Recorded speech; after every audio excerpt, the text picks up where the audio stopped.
My brother didn't ask for the money. He announced the debt like a court summons. $18,000 for a party I never agreed to host. When I looked at my parents, I saw only expectation. They didn't see a daughter across the table. They saw a walking line of credit. I took a sip of wine, looked him in the eye, and said the one word that would eventually burn this whole dynamic to the ground. No, my name is Chloe Alexander, and if there is one thing living in Charlotte, North Carolina, has taught me, it is that humidity is not the only thing that can suffocate you. Sometimes, family does a much better job. I sat at the far end of the table at the Capitol Grill, watching the condensation slide down my glass of iced tea. The restaurant hummed with the low, expensive murmur of business deals and anniversary dinners, the kind of ambient noise that usually relaxed me. Tonight, however, it sounded like the sharpening of knives. Across from me, my brother Logan was sawing into a ribeye steak with the enthusiasm of a man who was not paying the bill. At 38, Logan still carried himself with the unearned confidence of a high school quarterback who never quite realized the game ended 2 decades ago. Next to him sat Brittany, my younger sister, scrolling through her phone with a detachment that bordered on art, and at the head of the table sat my parents, Gordon and Elaine, looking at me with that specific mixture of affection and appetite that wolves reserve for a wounded deer. We were ostensibly here to celebrate my promotion, a title bump at my day job that came with more stress but barely enough of a raise to cover inflation. But I knew the rhythm of these dinners. I knew the cadence of the small talk. We were 20 minutes in, which meant the preamble was over. Logan set down his fork and wiped his mouth with the linen napkin. He cleared his throat, a sound that signaled the opening of negotiations. "So," Logan said, leaning back and clasping his hands over his stomach, "the big 4-0 is coming up for Mom and Dad. 40 years. That is a milestone. That is huge." I took a slow sip of my tea. "It is," I said. "We should do a nice dinner at the house. Maybe a barbecue." Logan laughed, a short, barking sound that lacked any humor. "A barbecue? Chloe, come on. This is 40 years. You don't celebrate 4 decades of marriage with hot dogs and potato salad in the backyard." He reached under his chair and pulled out a glossy folder, sliding it across the mahogany table toward me. It hit my silverware with a soft clink. I did not open it. I just looked at him. "What is this?" "The plan," Logan said, beaming. "I have been working on this for weeks. We booked the grand ballroom at the Omni. I got that jazz band Dad likes, the one that plays the Sinatra covers. 3-course plated dinner for 70 guests. Open bar, obviously, because you know Uncle Jerry won't show up if he has to pay for his scotch." My stomach tightened, a familiar, cold knot forming right behind my solar plexus. "You booked it?" "Deposits are down," Logan said, waving a hand dismissively. "It is all locked in. The date is set for next month." I looked at my parents. My mother, Elaine, was dabbing at her eyes with a tissue, though I hadn't seen a single tear fall. My father, Gordon, was studying the wine list, studiously avoiding my gaze. "That sounds expensive, Logan," I said, keeping my voice level. "Quality costs," he said. Then he dropped the number, casual as a weather report. "The total package comes out to $18,000. Since I did the legwork and Brittany is handling the decorations, we figured you would want to handle the invoice, as your contribution." The air in the restaurant seemed to vanish. $18,000. It was not a question. It was not a request. It was an invoice presented as a gift. I looked at my mother. "Mom, you knew about this?" Elaine sniffed, reaching out to pat my hand. Her skin was cool and dry. "Logan has worked so hard on this. Chloe, he wanted it to be perfect. And really, after everything we have done for you, all the sacrifices, I spent my entire life making sure you kids had what you needed. Is it really so much to ask for one night? One night to show the world that we did good?" The guilt was a physical thing, a heavy, wet blanket they had been draping over my shoulders since I was old enough to hold a job. Sacrifice. That was their currency. They had spent it, leveraged it, and now they were collecting interest on it. I looked back at Logan. He was grinning, expecting the sigh, the nod, the pulling out of the checkbook. That was the script. I was the responsible one. I was the one who fixed things. I was the one who paid. But something in me had shifted. Maybe it was the exhaustion of the last quarter. Maybe it was the fact that my own son, Leo, needed braces next month. Or maybe it was just the sheer, unadulterated arrogance of spending $18,000 of my money without asking me. I placed my hands flat on the table. No, I said. The word hung there, suspended in the candlelight. It was not loud. I did not scream it. I just said it. Logan blinked, his smile faltering for a fraction of a second before he reassembled it into a confused smirk. What do you mean? No. I mean no, I said. I am not paying $18,000 for a party I did not agree to. I am not paying for a venue I did not pick. And I am certainly not paying for an open bar for Uncle Jerry. Silence. Absolute, heavy silence. Even Brittany looked up from her phone, her eyes wide. Logan let out a sharp breath. Don't be ridiculous. The deposits are paid. Then I guess you are losing the deposits, I said. Or you can pay for the rest of it yourself. Logan's face flushed a deep, ugly red. The charm evaporated, replaced by the petulance that had defined his entire adult life. Me? You know I can't drop that kind of cash right now. My liquidity is tied up in the new venture. The new venture, I repeated. Is that what we are calling it? You are such a bitch, Logan spat. The couple at the next table turned to look, but he didn't care. You are such a selfish, cheap bitch. You sit there in your fancy suit, acting like you are better than us. I am not acting like anything, I said. I am setting a boundary, Brittany chimed in then, her voice high and whining. God, Chloe, why do you have to be like this? You work in a corporate office. You sit in air conditioning all day and type on a computer. It is easy money. It is not like you actually work for it like the rest of us. I looked at my sister, Brittany, who had quit 3 jobs in the last year because the managers were toxic, which usually meant they expected her to show up on time. Easy money, I said quietly. Is that what you think? We know you have it, Brittany said. You just don't want to share. You want to hoard it all while Mom and Dad get nothing. I am not hoarding anything, I said. I have a mortgage. I have a child. I have bills. We are family. Logan slammed his hand on the table, rattling the silverware. Family helps family. That is how it works. But you wouldn't know anything about that, would you? You are too busy counting your pennies. I looked at my father. He had remained silent through the whole exchange, the patriarch waiting to deliver the final verdict. He slowly closed the wine menu and looked at me. His eyes were hard, devoid of the warmth a father's eyes should hold. Chloe, he said, his voice deep and resonant, the voice he used when he wanted to sound disappointed. We raised you better than this. Money is just paper. Family is forever. If you loved this family, if you truly loved us, you would pay the bill. It is a small thing. Do not make it a big thing. If you loved us, you would pay. There it was. The transaction fee for their affection. The subscription cost for being a member of the Alexander clan. I stood up. I did not shout. I did not throw my drink in Logan's face. Though the urge was so strong my fingers twitched, I simply picked up my purse. I love you, I said, but the answer is no. If you walk out of here, Logan threatened, pointing a steak knife at me, don't expect us to come crawling back. I don't, I said. I turned and walked out of the restaurant. I could feel their eyes boring into my back. I could feel the heat of their indignation.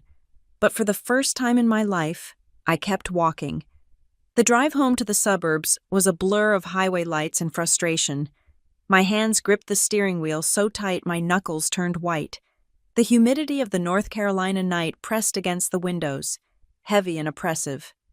When I pulled into my driveway, the house was dark save for the soft amber glow of the porch light.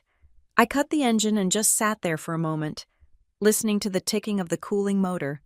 This was my house, my sanctuary, the one thing that was mine, built with Ryan, built with the money Brittany thought came so easily. I went inside, dropping my keys in the bowl by the door. I crept upstairs, past the master bedroom where my husband, Ryan, was already asleep, one arm thrown over his eyes. I continued down the hall to the nursery.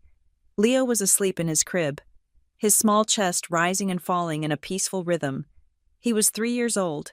He didn't know anything about guilt trips or financial manipulation. He just knew that when he was hungry, I fed him. When he was scared, I held him. I leaned against the doorframe, watching him. If you loved this family, you would pay. The words echoed in my head, toxic and sticky. I walked back downstairs to the kitchen and sat at the island in the dark. The blue light of my phone illuminated my face as I unlocked it. I opened my banking app. I didn't look at my current balance. I went to the history. I started scrolling back. Last month, transfer to Logan Alexander, $200. Car trouble/emergency, 2 months ago. Transfer to Elaine Alexander, $450. Medical copay, 3 months ago. Transfer to Brittany Alexander, $300. Phone bill overdue, 6 months ago. Check clearing, Gordon Alexander, $1,200. Roof repair loan. I kept scrolling. The screen was a graveyard of good intentions. Temporary help. Just this once. I'll pay you back next week. I pulled up the search function and filtered by family names. The total at the bottom of the screen made me nauseous. It wasn't just a few dinners. It wasn't just a few bills. Over the last 10 years, the number was staggering. I had paid for cars that were traded in. I had paid for rent on apartments they abandoned. I had paid for businesses that never launched. I wasn't a daughter. I wasn't a sister. I was a structural load-bearing wall made of cash. Ryan had said it to me a year ago, during one of our fights about my family. You are not helping them. Chloe, you are enabling them. You are funding a system that is designed to keep them helpless and you poor. I hadn't wanted to hear it then. I certainly heard it now. My phone buzzed in my hand, startling me. A text message notification slid down from the top of the screen. It was from my mother. I know you are upset, sweetie, and Logan was a bit harsh, but we can work this out. Also, unrelated, I need you to swing by tomorrow. I need you to sign a few bank papers for me. Just standard stuff. Updating some old accounts. Since you are in finance, you understand. Love you. I stared at the message. Sign a few bank papers. Usually, I would have replied with a, "Sure, Mom." I would have stopped by on my lunch break. I would have signed without reading, because that is what you do for family. You trust them. But the no from dinner was still vibrating in my throat. The anger was cooling into something harder, something sharper. It felt less like rage and more like clarity. I didn't reply. I turned off the screen and set the phone face down on the cool granite counter. They thought I was the bank. They thought I was the endless resource. They thought they could insult me, belittle my work, and then hand me an $18,000 bill and expect me to say thank you for the privilege. I looked out the kitchen window into the dark backyard. Tomorrow, I would go to the bank, but I wouldn't be signing what they thought I would be signing. I was done paying. It was time to start auditing.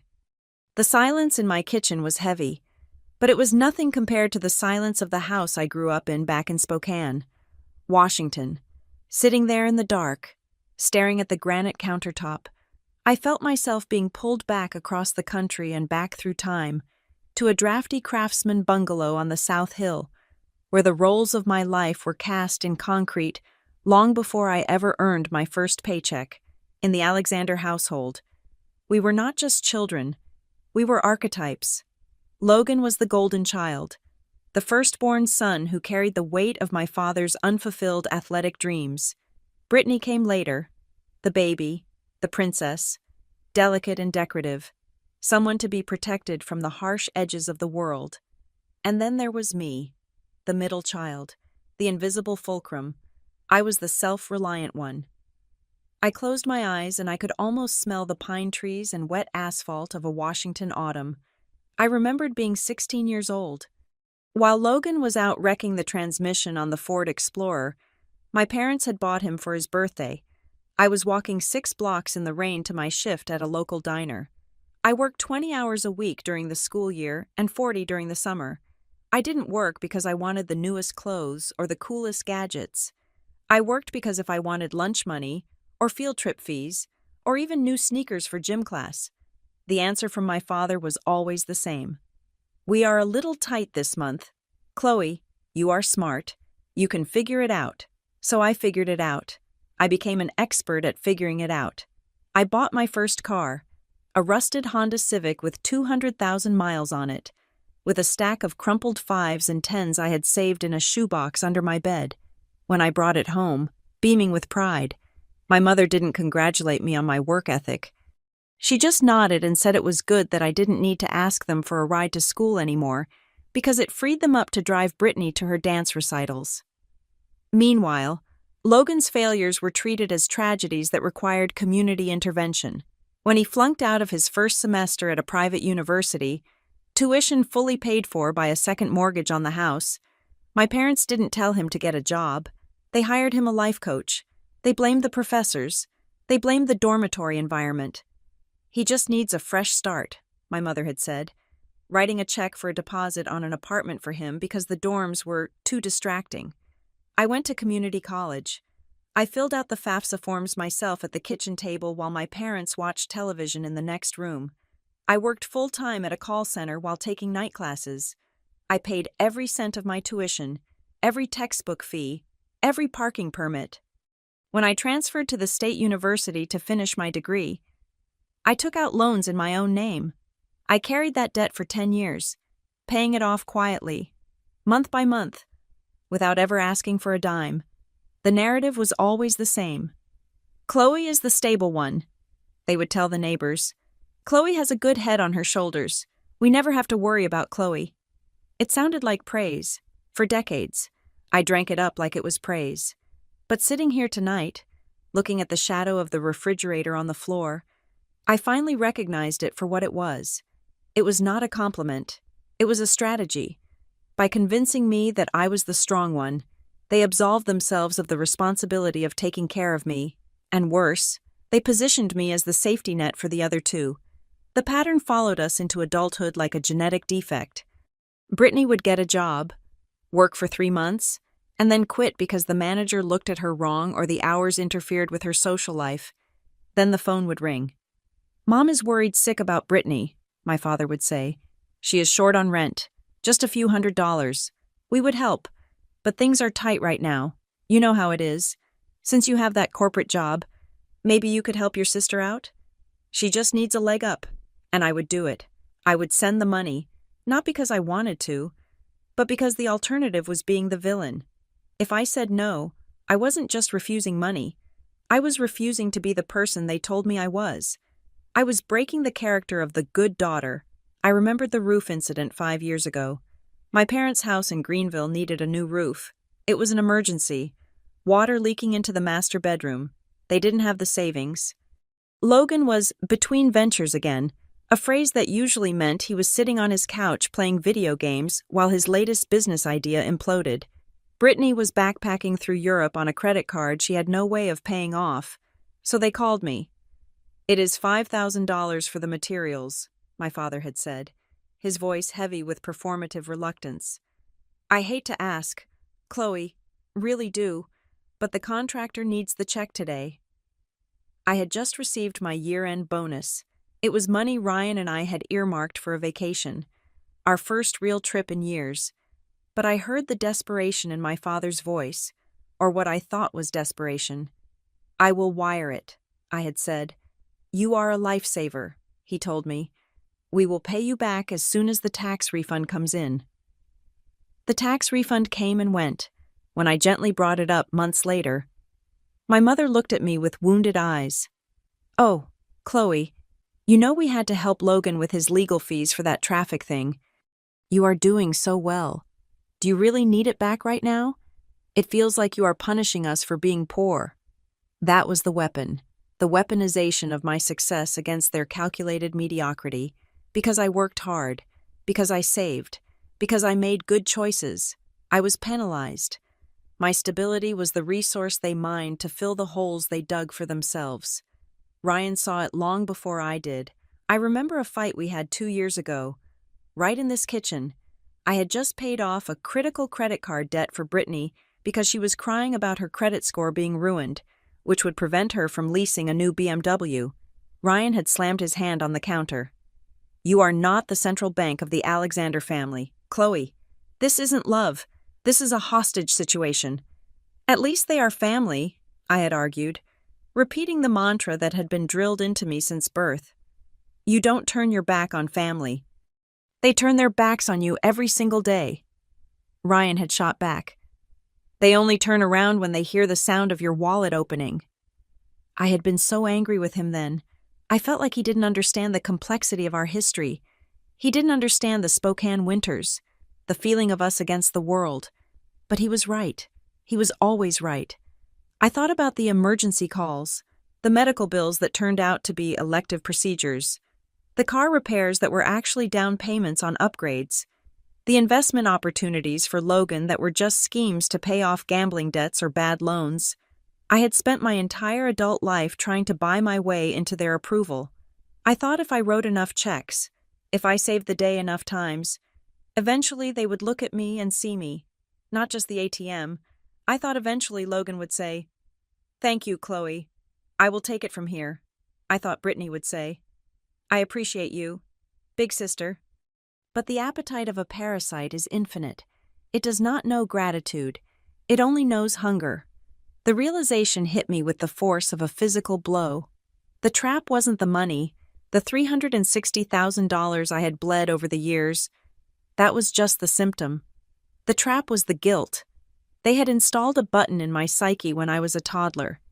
A big red button labeled responsibility, and for 35 years, anytime they needed something, they just reached out and pressed it. They didn't even have to ask directly anymore. They just had to sigh. They just had to look sad. They just had to mention family and loyalty, and my programming would kick in, overriding my logic, overriding my own needs, overriding the welfare of my own husband and child. "You are the one who can take it," they always said. "You are tough."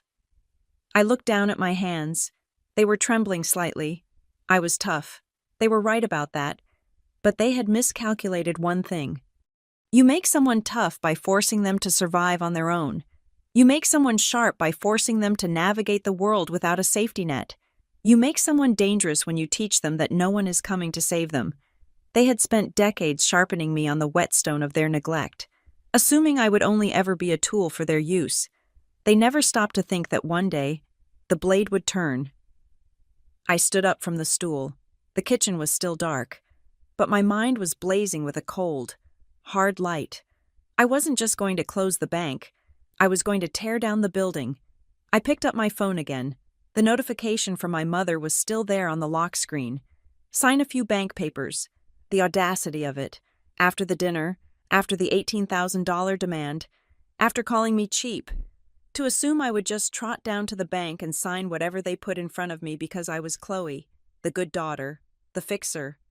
I swiped the notification away. I walked over to the drawer where I kept my business files. The files for the life they laughed at. The little side hustle that they thought was a joke. I pulled out a fresh legal pad and a pen. If they wanted to talk about family history, we could talk about history. But we were going to use my version of the records. I wasn't going to look at the emotional narrative anymore.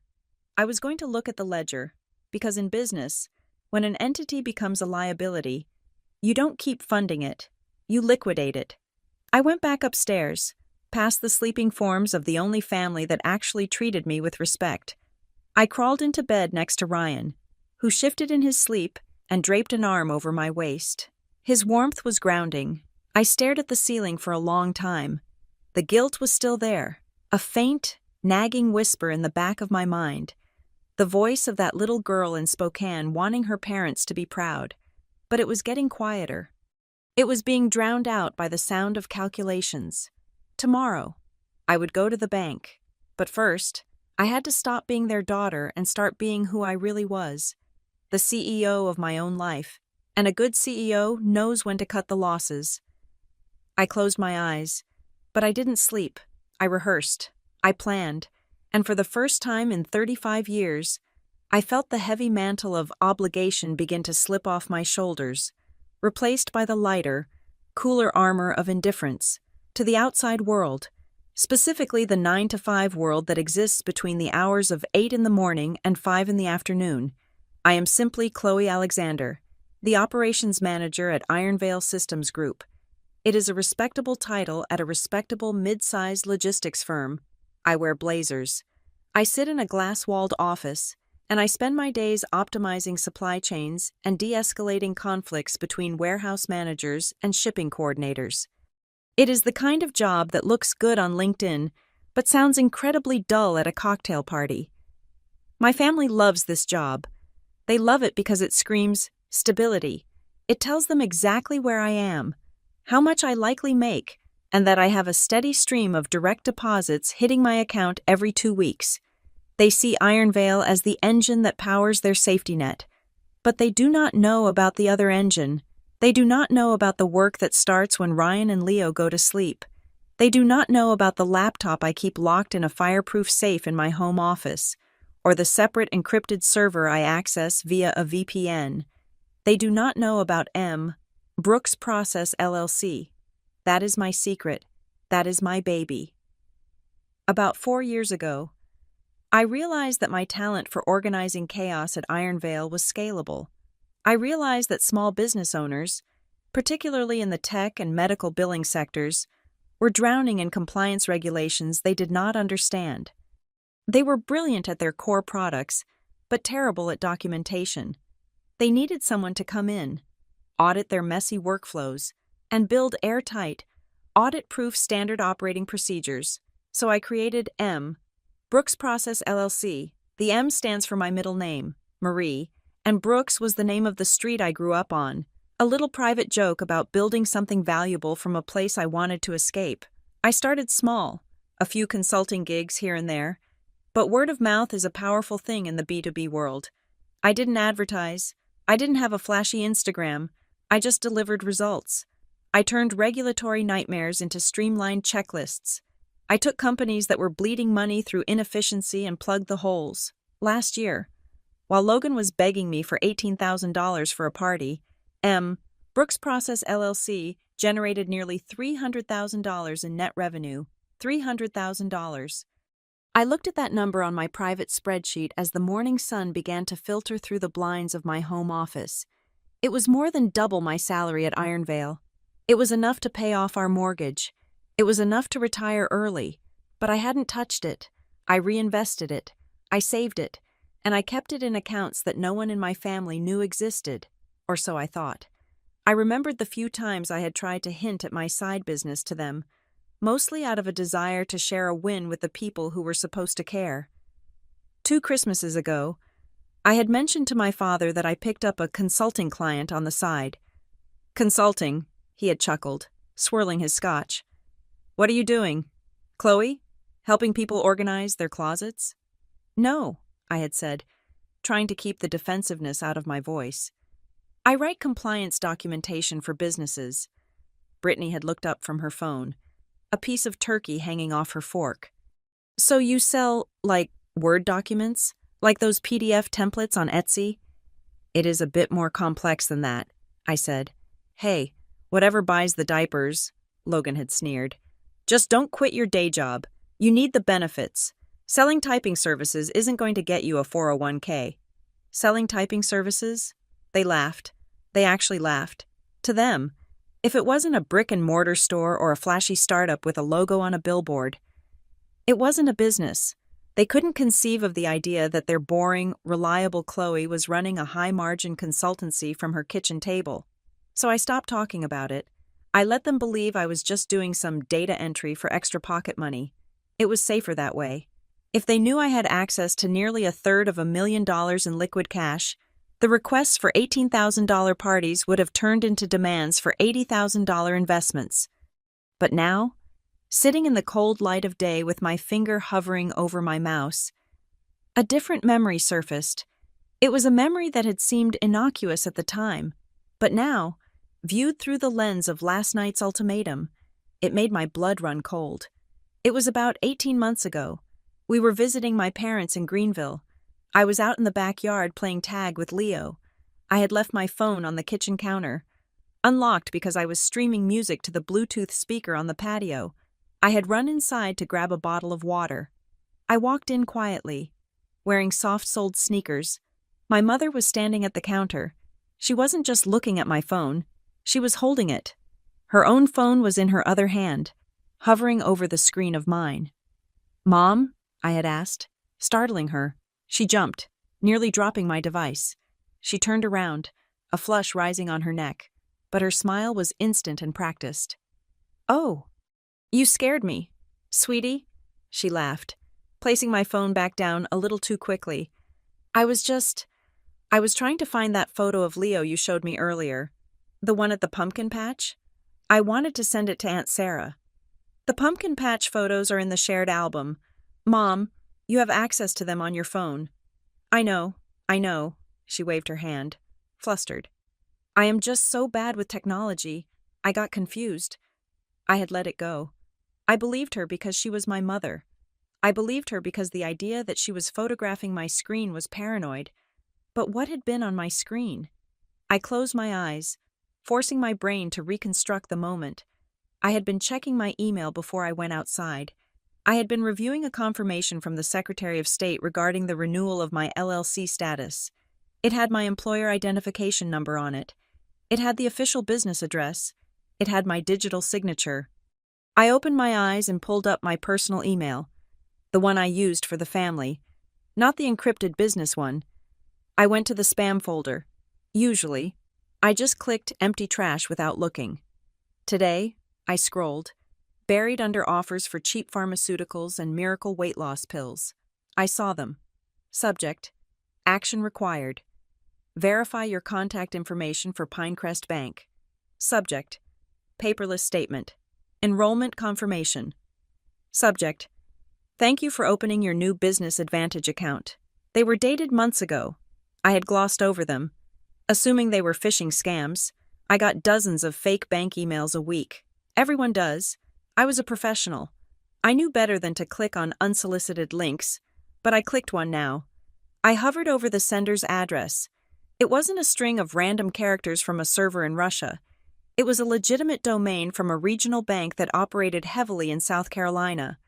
My heart began to hammer against my ribs, a frantic, syncopated rhythm. I pulled up the verification email. It was addressed to Ma'am Brooks Process, not to Chloe Alexander, to the entity. They didn't just want my money. They wanted my identity. They wanted the legitimacy that I had built with 4 years of sleepless nights and grueling audits. "Chloe?" Ryan's voice broke my trance. He was standing in the doorway of the office, holding 2 mugs of coffee. He was dressed for work, tie knotted perfectly, but his face was etched with concern. He had seen me spiral before, but he had never seen me like this. So quiet, so still. He set the coffee down on my desk. "You have been in here since 5 in the morning. Talk to me." "I think they stole it," I said. My voice sounded foreign, detached, like I was reading a report about someone else. "Stole what? The money for the party?" "No," I shook my head. "My company, the name, the credentials." I turned the screen so he could see the emails. I told him about the memory of my mother in the kitchen. I told him about the weird phone calls I had been ignoring, calls asking for the business owner that I hung up on because I thought they were telemarketers selling insurance. Ryan stared at the screen. He was a civil engineer. He dealt in physics, in load-bearing capacities, in things that either stood up or fell down. He didn't like ambiguity. "Okay," he said slowly. "Let's play devil's advocate. Is it possible these are just coincidences? Maybe a bot scraped your business name from a public registry?" "Maybe," I said. "But look at the dates. The first email came 2 weeks after that day in the kitchen in Greenville." Ryan was silent for a long moment. He took a sip of his coffee, his eyes scanning the dates, the headers, the subject lines. Then he looked at me, and the softness was gone from his face. "Chloe," he said, "you are incredibly careful. You shred everything. You use two-factor authentication on everything, but are you sure? Are you absolutely sure no one in your house, no one in their house, has physical copies of your formation documents?" "I keep everything digital," I said. "What about the mail?" Ryan asked. "When you first registered the LLC 4 years ago, where were you living?" I froze. 4 years ago. We were between houses. We had sold our starter condo and were waiting for this house to close. We had stayed with my parents in Greenville for 3 weeks. The initial articles of organization, the IRS AIN assignment letter, the physical welcome packet from the state. They would have been mailed to my temporary address, their address. "I thought I intercepted all the mail," I whispered. "I was checking the box every day." "But did you check it before your dad did? Or before your mom?" Ryan asked gently. "Did you ever see an envelope that looked like it had been resealed? Or maybe one just never made it to you?" The realization was a physical weight in my stomach. I hadn't lost the mail. I had simply never seen it. They could have taken the envelope, steamed it open, copied the documents, and kept the originals. Or maybe they just kept the originals, and I assumed the state was slow. I had requested digital copies later and never thought twice about it. "They have had it for 4 years," I said. "They have had the keys to the castle for 4 years. And they didn't use it," Ryan mused. "Why wait?" "Because Logan wasn't drowning 4 years ago," I said. "And Dad wasn't trying to throw an $18,000 party to prove he is a big shot. They kept it in their back pocket, an insurance policy. If they used your EIN to open accounts." Ryan started, but he didn't finish. He didn't have to. We both knew what that meant. Credit lines, business loans, overdraft protection, all under the guise of a legitimate, revenue-generating LLC that I owned. If they defaulted, they wouldn't just ruin my credit. They would pierce the corporate veil. They could come after my personal assets. They could come after this house. They could come after the college fund we had started for Leo. I looked at the clock. It was 8:15 in the morning. The banks opened at 9. I stood up. The chair rolled back with a sharp screech. "I need you to take Leo to daycare," I said to Ryan. "I am already on it," he said. "What are you going to do?" I walked over to the bookshelf and pulled down a thick binder. It wasn't my work binder. It was my personal audit file, the one I had started compiling last night. But now it had a new purpose. I wasn't going to the bank to sign their papers. I wasn't going to the bank to ask questions. I was going to the bank to perform an autopsy. "I am going to do what I do best. Ryan," I said, grabbing my car keys. "I am going to optimize a process." "Which process?" he asked. "The process of cutting them off," I said. "Completely." I went to the closet and pulled out my Iron Veil blazer, the navy blue one with the sharp shoulders. I put it on. It was armor. My mother thought she was manipulating a daughter who just wanted to be loved. My brother thought he was bullying a sister who was afraid of conflict. My father thought he was guilt-tripping a girl who owed him for her existence. They had no idea they were declaring war on me, Brooks Process LLC. They thought my business was selling PDFs. They were about to find out that my business was actually forensic attention to detail. I picked up the file. I checked my phone. Another text from Mom. "See you around 10? Don't forget your ID." "I won't," I muttered to the empty room. I walked out of the house, leaving the emotional, guilt-ridden Chloe at the kitchen table. The woman who got into the car was cold, calculating, and ready to dismantle a fraudulent empire, even if her own last name was on the letterhead. The drive to the bank was silent. No radio, no podcasts, just the sound of the tires on the pavement and the ticking clock in my head. I wasn't wondering if they had done it anymore. The data points were there, the motive was there, the opportunity was there. Now, all I needed was the proof. And if there was one thing I knew how to find, it was the paper trail that everyone else thought they had hidden. I did not drive straight to the bank. My first stop was a nondescript office building in a strip mall 3 towns over, far enough away that there was zero chance of running into anyone who knew the Alexander family. The gold lettering on the glass door read, Darren Pike, CPA. Darren was a man who looked like he had been born wearing a beige cardigan. He was meticulous, dry, and possessed the kind of ruthless objectivity I needed. I had found him through a professional forum for independent contractors, where he was legendary for untangling the finances of small businesses that had been cannibalized by bad partnerships. I walked in with 2 heavy banker's boxes. One contained my personal financial history for the last 12 years, every bank statement, every credit card bill, every Venmo transaction history I could download. The other box contained the clean, pristine records of my Brooks Process LLC. I need an audit, I told him, setting the boxes on his desk. But not for the IRS. I need a forensic audit of my personal life versus my family. Darren didn't ask why. He didn't ask if I was going through a divorce or a lawsuit. He just adjusted his glasses, opened the first box, and said, "Coffee is in the break room. This will take a few hours." I sat in the corner chair, watching him work. It was like watching a surgeon dissect a cadaver. He moved paper into piles. He highlighted line items. He tapped away at a calculator that sounded like a machine gun in the quiet office. For 3 hours, the only sounds were the rustling of paper and the clicking of keys. I felt exposed. My entire adult life, every financial decision I had ever made, was being laid bare on a laminate table. Finally, Darren stopped. He took off his glasses and rubbed the bridge of his nose. He turned his monitor around so I could see the spreadsheet he had built. "I have categorized the outflows," Darren said, his voice devoid of judgment. "I broke them down into direct transfers, third-party payments, like when you paid a vendor directly for someone else, and what I call soft loans, which are cash withdrawals that coincide with text messages or emails you provided regarding family requests." He pointed to the first column. Category A, parental support. This includes the roof, the medical bills, the short months.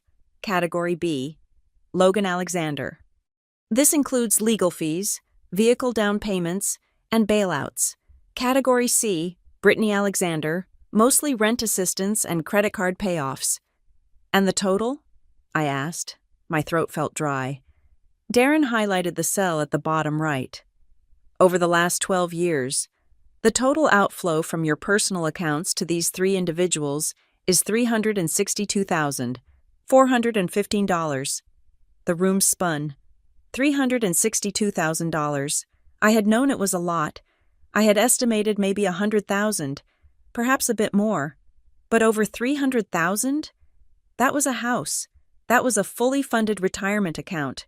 That was a college education for Leo at an Ivy League school.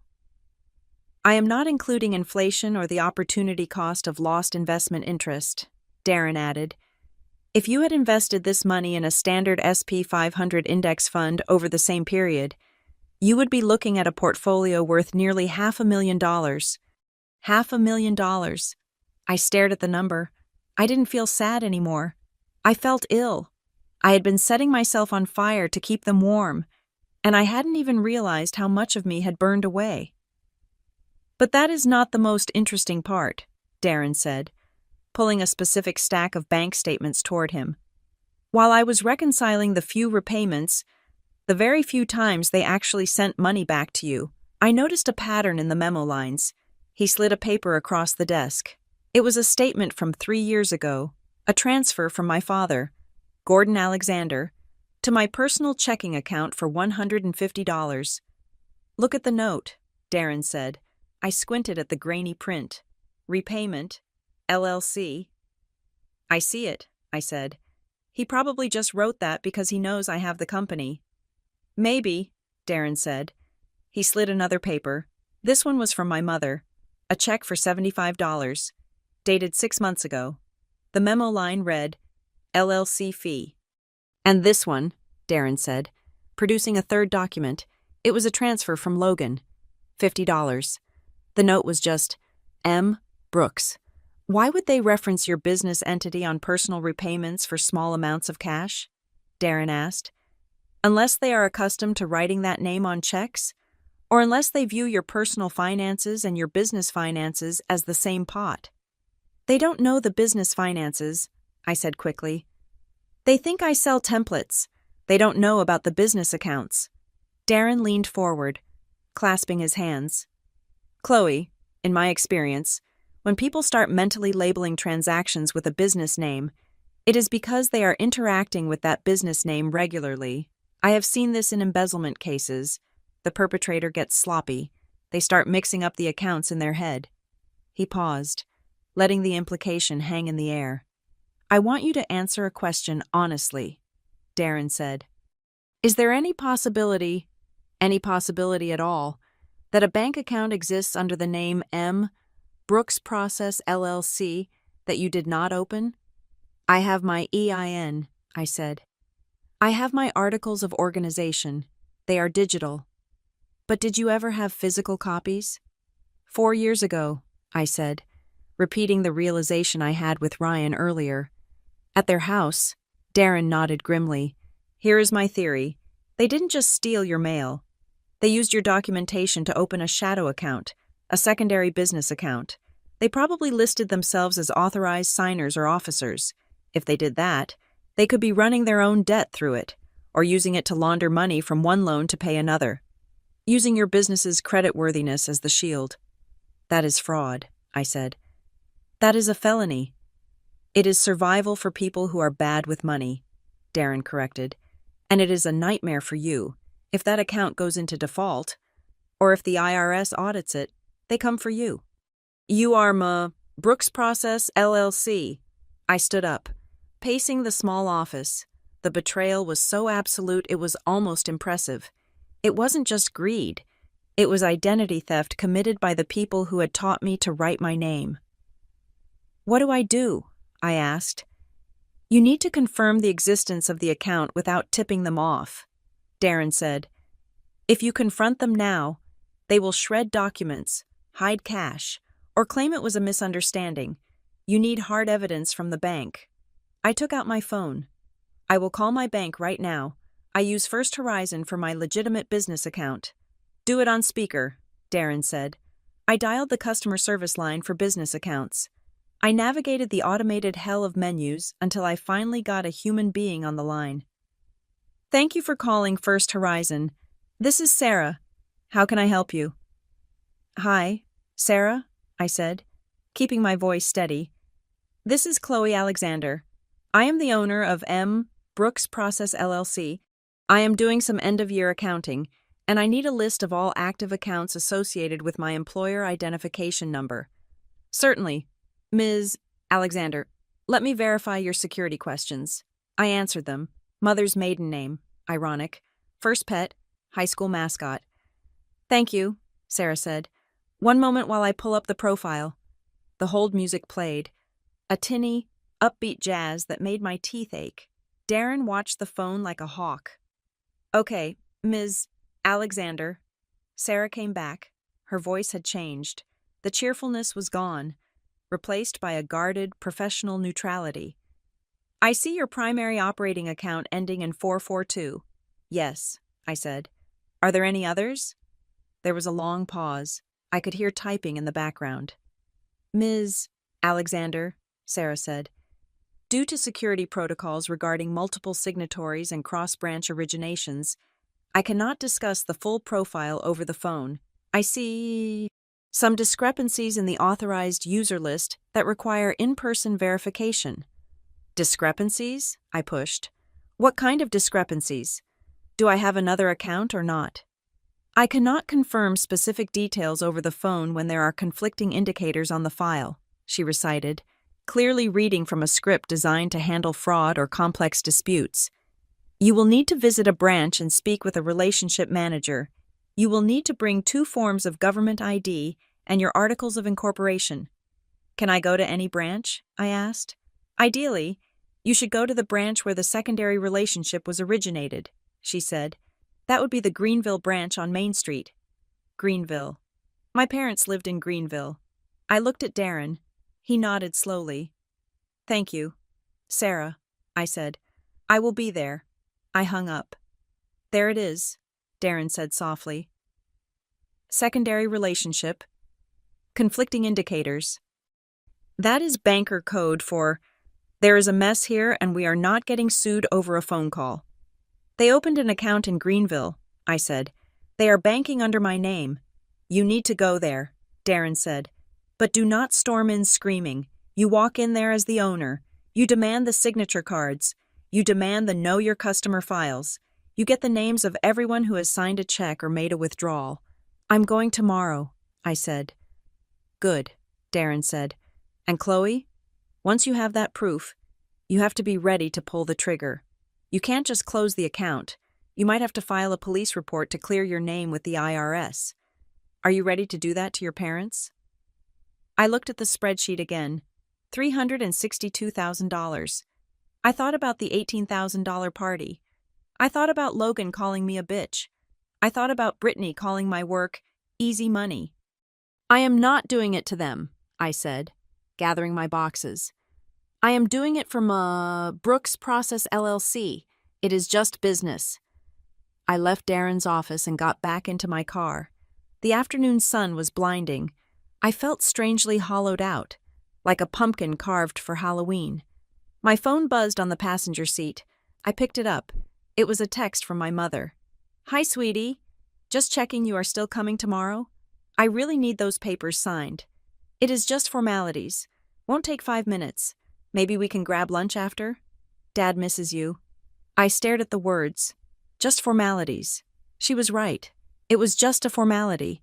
The formality of signing my name to authorize them to keep stealing from me. Or perhaps, the papers she wanted me to sign were retroactive authorizations. Something to cover their tracks because the bank had started asking questions. Maybe the discrepancies Sarah mentioned had flagged something on their end, and they needed my signature to keep the con going. They were luring me into the bank to legitimize the theft. I typed back, my fingers flying over the glass. "I will be there. Mom, I have some business in Greenville anyway. See you at the bank at 10. I didn't add a heart emoji. I didn't say love you. I put the phone down and started the engine. I had an appointment with a relationship manager in Greenville.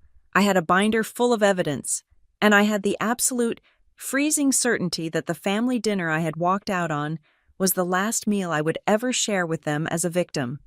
Tomorrow, the audit would be finalized.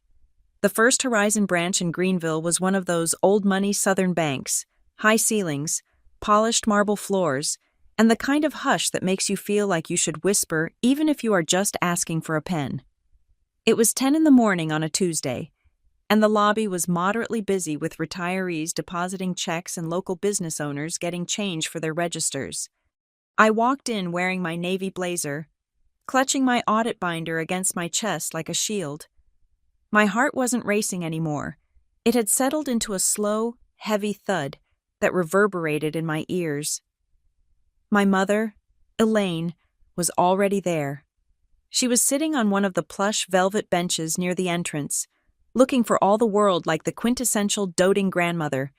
She wore a floral blouse and that sweet, deceptive smile she reserved for church socials and moments when she needed something. "Chloe!" she called out, waving a manicured hand. Her voice carried across the quiet lobby. Drawing a few glances, she stood up and came toward me, arms open for a hug I didn't return. "You made it. I told your father you would come. You are always so reliable." I sidestepped the hug. "Where are the papers? Mom?" Her smile faltered for a microsecond, then reassembled itself. "Right over here. Sweetie, no need to be so brisk. We are at the counter." She led me to a teller station where my father, Gordon, was already leaning against the counter, chatting up the young teller with the easy charm he used to mask his financial incompetence. "And here she is," my father announced as I approached. "My daughter, the corporate big shot, told you she would handle it." The teller, a young woman named Jessica according to her name tag, looked relieved. She had a stack of documents in front of her, neatly tabbed with "Sign Here" stickers. "Good morning, Ms. Alexander," Jessica said. sliding the papers toward me. Your parents said you were coming to authorize the updates to the account. If you could just sign on the highlighted lines, we can get the new debit cards issued today. I looked at the papers. I didn't pick up the pen. The document on top was a business deposit account resolution. It wasn't an update for an old savings account. It wasn't a beneficiary form. It was a form to add authorized signers to an account titled M. Brooks Process LLC. The names listed to be added were Gordon Alexander, Elaine Alexander, and Logan Alexander. I felt the blood drain from my face, leaving me cold and sharp. They weren't just using the account. They were trying to formalize their access to it. They were trying to make it legal for them to drain whatever was in there, or worse, use it to secure credit lines I would be liable for. "Mom," I said, my voice low but carrying a vibration of pure steel. "What is this?" "It is just the paperwork, Chloe," my mother said, her smile straining at the edges. "Like I said on the phone, just formalities. This is an authorization to add you, Dad, and Logan to my business account," I said. I looked up at her, locking eyes. "Why does my LLC have an account at your bank branch in Greenville?" "I live in Charlotte. I bank in Charlotte," my father scoffed, a dismissive sound that was meant to make me feel small. "Oh, for heaven's sake. Chloe, don't start with the interrogation. We opened it a while back just to make things easier. You know, for when you send money, or when we need to handle things for the family, it is all the same pot, isn't it? Family money." "It is not family money," I said. "It is a separate legal entity, and I didn't open this account." "Well, we did it for you," my father snapped, his voice rising. The woman in line behind him shifted her weight, clearly listening. "To save you the trouble, you are so busy with your job, we figured we would handle the administrative side." "You forged my signature to open a business account?" I asked. I didn't whisper it. "Lower your voice," my mother hissed, grabbing my arm. I pulled away. "You used my EIN," I continued, looking at the teller now. Jessica looked terrified. She was looking back and forth between me and my parents, sensing the sudden shift from family errand to felony in progress. "It is not forgery if it is family," my father argued, his face turning red. "We are your parents. We have implied consent. And besides, we haven't touched the money. Much?" "Much?" I repeated. Suddenly, the glass doors of the bank swung open. Logan walked in. He wasn't wearing a suit. He was wearing jeans and a polo shirt that looked expensive but fit poorly. He walked straight up to us, as if he had been waiting in the parking lot for the signal. "Is it done?" he asked, not even looking at me. "I have the contractor waiting on the deposit for the sunroom." "She is being difficult," my father grumbled. Logan turned to me, rolling his eyes. "Chloe, seriously? Just sign the damn paper. It is 18 months of history. If you don't sign, they are going to freeze the cards. And I have vendors to pay." "Vendors?" I asked. "You are running a business out of my LLC?" "I am running our business," Logan said. Stepping into my personal space, he smelled of cologne and desperation. "I am using the credit line to flip some inventory. It is smart. It builds your credit score." "You should be thanking me." "You took out a credit line?" I felt a wave of nausea. "It is a small one," Logan said. 50,000? We are going to pay it back as soon as the inventory moves. But right now, the bank is flagging the transactions because the primary owner isn't local. So just sign the paper. Say you authorize it, and we can all go get lunch." The audacity was suffocating. They had built an entire financial ecosystem on my back, using my name, my credit, my hard work, and now they were demanding I validate it so they could dig the hole deeper. "I am not signing this," I said. I pushed the papers back toward the teller. "Chloe!" My mother's voice cracked, turning into a wail that echoed off the marble walls. "How can you be so selfish? Your brother is trying to build something. Your father and I just wanted to help. Why do you have to ruin everything?" People were staring now. The security guard near the door took a step forward. A man at the next window stopped counting his cash to watch. I am not ruining it, I said. I am stopping it. You think you are so special, Logan sneered, his face inches from mine. With your big city job and your secret company, you think you are better than us? You are nothing without this family. We made you. You didn't make me, I said. You used me. I turned to the teller. Jessica was frozen, holding the stamp in midair. I am Chloe Alexander, I said clearly. I am the sole owner of Brooks Process LLC. I did not open this account. I did not authorize these people to access it, and I am formally requesting to speak to the branch manager immediately. Don't you dare, my father shouted. He slammed his hand on the counter. I am her father. I demand you process this. Sir, please step back, Jessica stammered.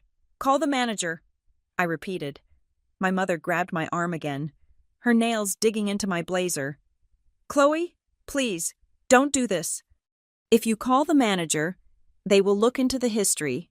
They will see the loans. Please, just sign it. We can fix it later. Don't humiliate us here. You humiliated yourselves when you stole my identity, I said, shaking her off. A door behind the teller line opened. A woman in a gray suit walked out. She had the air of someone who had dealt with foreclosures and bankruptcies and wasn't afraid of a scene. Her name tag read, Patricia Vance, branch manager. Is there a problem here? She asked, her voice cool and authoritative. Yes, I said. I am the owner of the business entity on this account. I am reporting unauthorized activity and potential fraud. She is lying, Logan shouted. She is just mad because we didn't invite her to the party. She is trying to sabotage us. Patricia Vance looked at Logan, then at my parents, and finally at me. She saw the binder in my arms. She saw the calm rage in my eyes versus the frantic panic in theirs. Ms. Alexander, Patricia said to me, please come with me to my office. Jessica, hold all transactions on this account number. No withdrawals, no deposits. You can't do that, my father yelled. That is my money. It is in the name of the LLC, sir, Patricia said. If the owner of the LLC disputes it, I am freezing it until we verify ownership. Come on, Chloe, Patricia said, gesturing to her office. I walked past my family. My mother was sobbing into a tissue. My father was purple with rage. Logan looked like he wanted to hit someone, his fists clenched at his sides. I followed Patricia into her office. She closed the heavy glass door and pulled the blinds, shutting out the spectacle in the lobby. Have a seat, she said. I sat down. I placed my binder on her desk. I have my articles of organization here, I said, my voice finally trembling now that the adrenaline was fading. I have my EIN letter. I have my driver's license. Patricia nodded. She typed something into her computer. She studied the screen for a long minute, her expression unreadable. Then she looked up at me. Ms. Alexander, she said quietly, I don't need to see your articles. The system shows that Brooks Process LLC was registered as the account holder. I know, I said, but I didn't open it. Patricia leaned forward.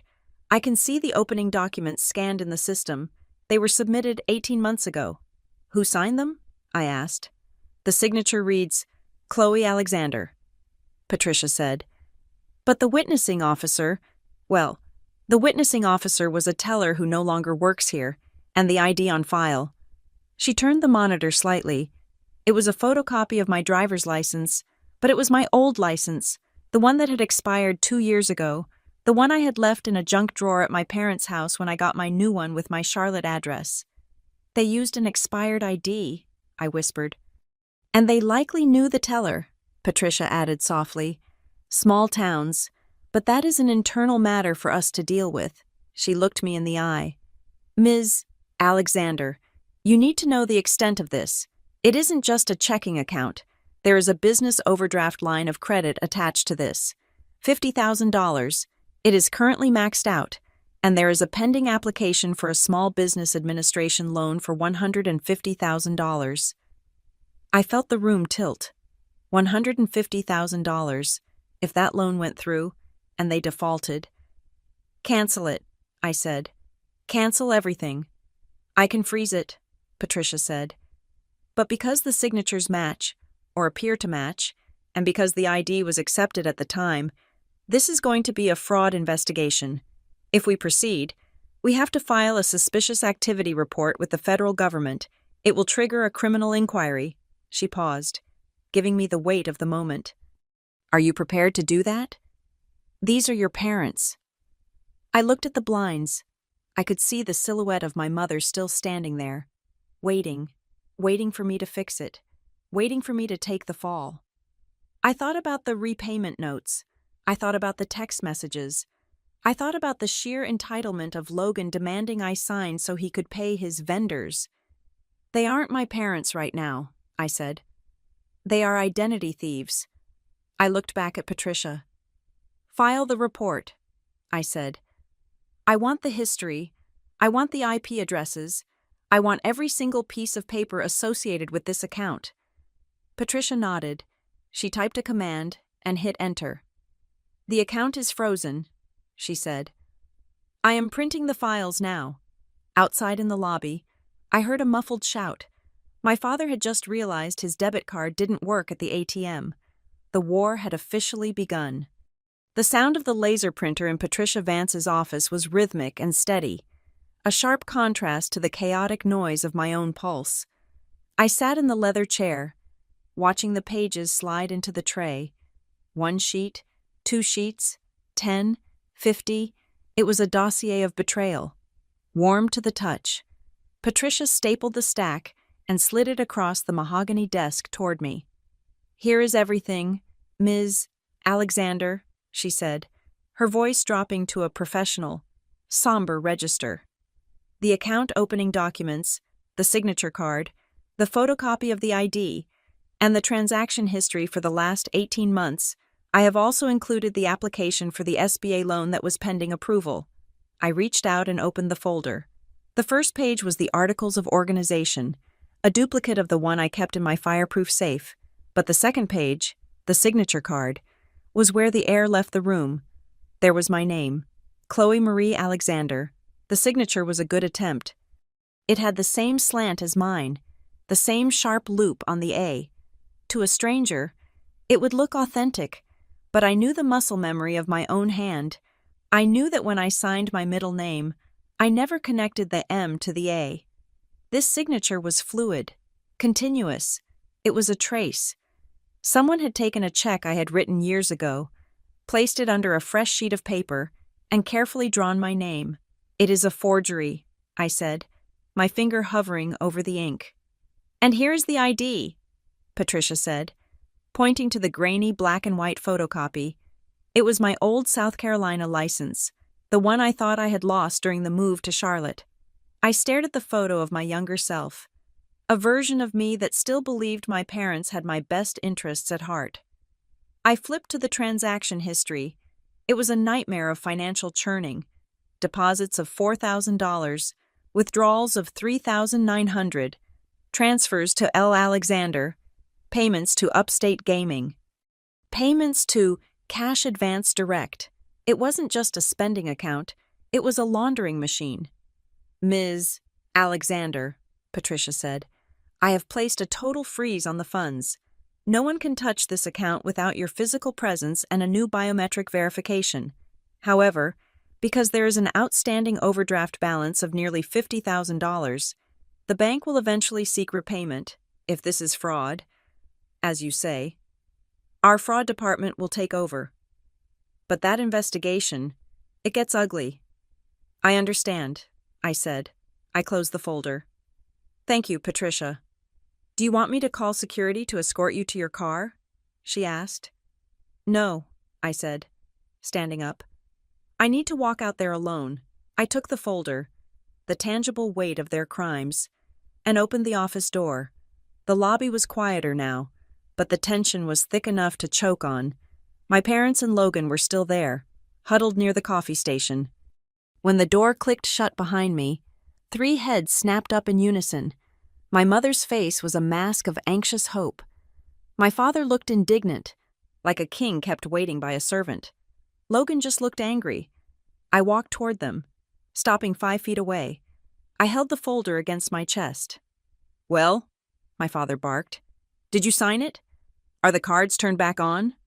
I looked at him, really looked at him. I saw the lines of age, yes, but I also saw the profound selfishness that had etched them there. I saw the signature card. "Dad," I said. My voice was not loud, but it was clear. I saw the forgery. My mother let out a small, strangled gasp. She stepped forward, reaching for my arm, but I took a step back. "Chloe, honey," she pleaded, her voice trembling. "Don't use that word. Forgery is such a harsh word. We were acting as your agents. We were holding the account for you because we knew you were so busy in Charlotte. We were going to surprise you with it once the business took off." "Surprise me?" I asked. "You were going to surprise me with $50,000 in debt and a maxed-out credit line?" "It is an investment," Logan cut in, stepping in front of our mother. "You don't understand leverage. Chloe, you have to spend money to make money. We were building a credit profile for the LLC. We were doing you a favor." "A favor?" I repeated. I opened the folder and pulled out a single sheet. The transaction history. "Is Upstate Gaming a vendor? Logan? Is the transfer to your personal landlord a business expense?" Logan's face went pale, then flushed a deep, mottled red. "We needed cash flow," he shouted. "I had some short-term liquidity issues. I was going to pay it back. I always pay it back."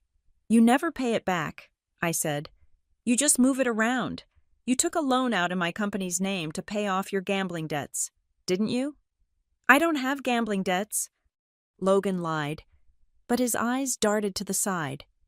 "You are making a scene," my father hissed, looking around the lobby. "We can discuss this at home. Just tell the lady to unfreeze the money so we can cover the checks that are out. If those checks bounce, it is going to cause a lot of problems for your brother." "I don't care," I said. The words hung there. Absolute. Final. "What did you say?" my father asked, his voice dropping to a dangerous growl. "I said I don't care." I told him, "I don't care if his checks bounce. I don't care if his creditors call. I don't care if he loses his car or his apartment." "You ungrateful little—" Logan lunged forward, but my father caught him by the shoulder. "If you are not cheap, we wouldn't be in this mess," Logan yelled, spitting the words at me. "If you just gave us the money when we asked, we wouldn't have to use the LLC. You forced us to do this.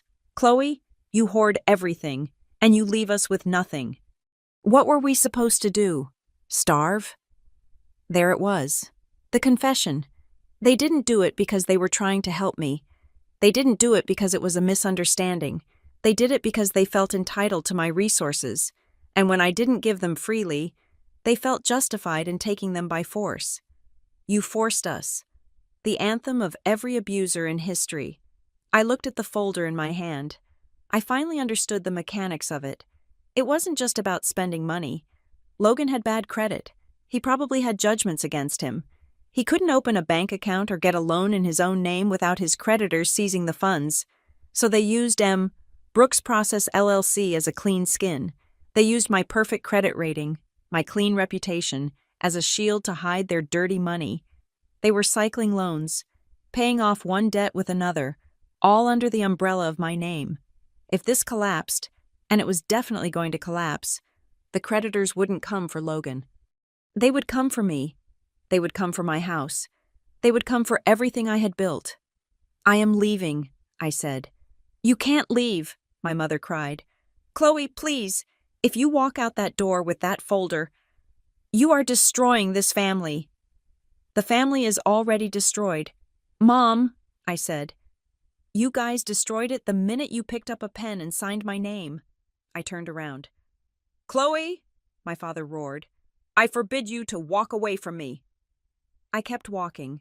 I pushed open the heavy glass doors and stepped out into the humid South Carolina heat. The sun hit me like a physical blow, but I felt cold, freezing cold. I walked to my car, my legs feeling like they were made of wood. I got inside and locked the doors. My hands were shaking so hard I couldn't get the key into the ignition. I took a deep breath. Inhale, Exhale. I picked up my phone. I didn't call Ryan yet. I called Darren. I have the file, I said as soon as he picked up. You were right. It is worse than we thought. They forged my signature. They have a credit line, and there are transfers to casinos and loan sharks. There was a silence on the other end of the line. Chloe, Darren said, his voice urgent. Listen to me carefully. This is no longer a civil dispute. This is federal territory. If they are moving money from illegal gambling or using a shell company to defraud lenders, that is money laundering. That is bank fraud. If the IRS or the DOJ looks at this and sees your name as the sole owner, they will indict you first and ask questions later. I froze the account, I said. Freezing it isn't enough, Darren said. You are holding a hand grenade with the pin pulled. You need to distance yourself legally and immediately. You need a shark. Chloe, you need a corporate litigation attorney, and you need to file an identity theft affidavit with the Federal Trade Commission today. Do not wait. Okay, I said. Okay. And Chloe? Darren added. Do not talk to them. Do not text them. Anything you say can be used to argue that you were complicit or that you condoned it. Absolute radio silence. I hung up. Then I called Ryan. Did you do it? He asked. I have the proof, I said. They forged everything. Logan admitted they did it because I was too cheap to give them cash. I am coming to get you, Ryan said immediately. Stay in the car. No, I said. I am okay. I am driving back. But Ryan, you need to find us a lawyer, the scary kind. I already have a name, Ryan said. I called my friend in commercial real estate. He gave me the number of a woman named Kendra Holt. She specializes in white-collar disputes and family business fraud. She is expecting your call. I will call her from the road, I said. I looked out the window. My parents and Logan had come out of the bank. They were standing on the sidewalk, arguing. My father was gesturing wildly.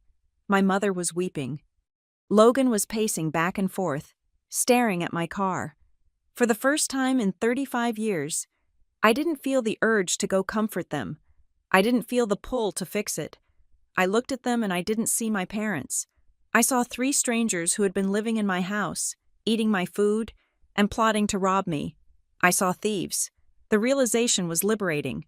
You don't owe loyalty to a thief just because you share DNA. You don't owe an explanation to a mugger. I started the engine. Logan saw me. He started running toward the car. His face twisted in a snarl. I put the car in reverse and backed out of the spot before he could reach the handle. I shifted into drive and peeled out of the parking lot, leaving them standing in the exhaust fumes of the vehicle I had paid for. Wearing the clothes I had likely bought, screaming at the victim who had finally decided to fight back. I drove for 10 minutes before I pulled over into a gas station to calm down. My phone buzzed. It was a text from Logan. I knew I shouldn't look.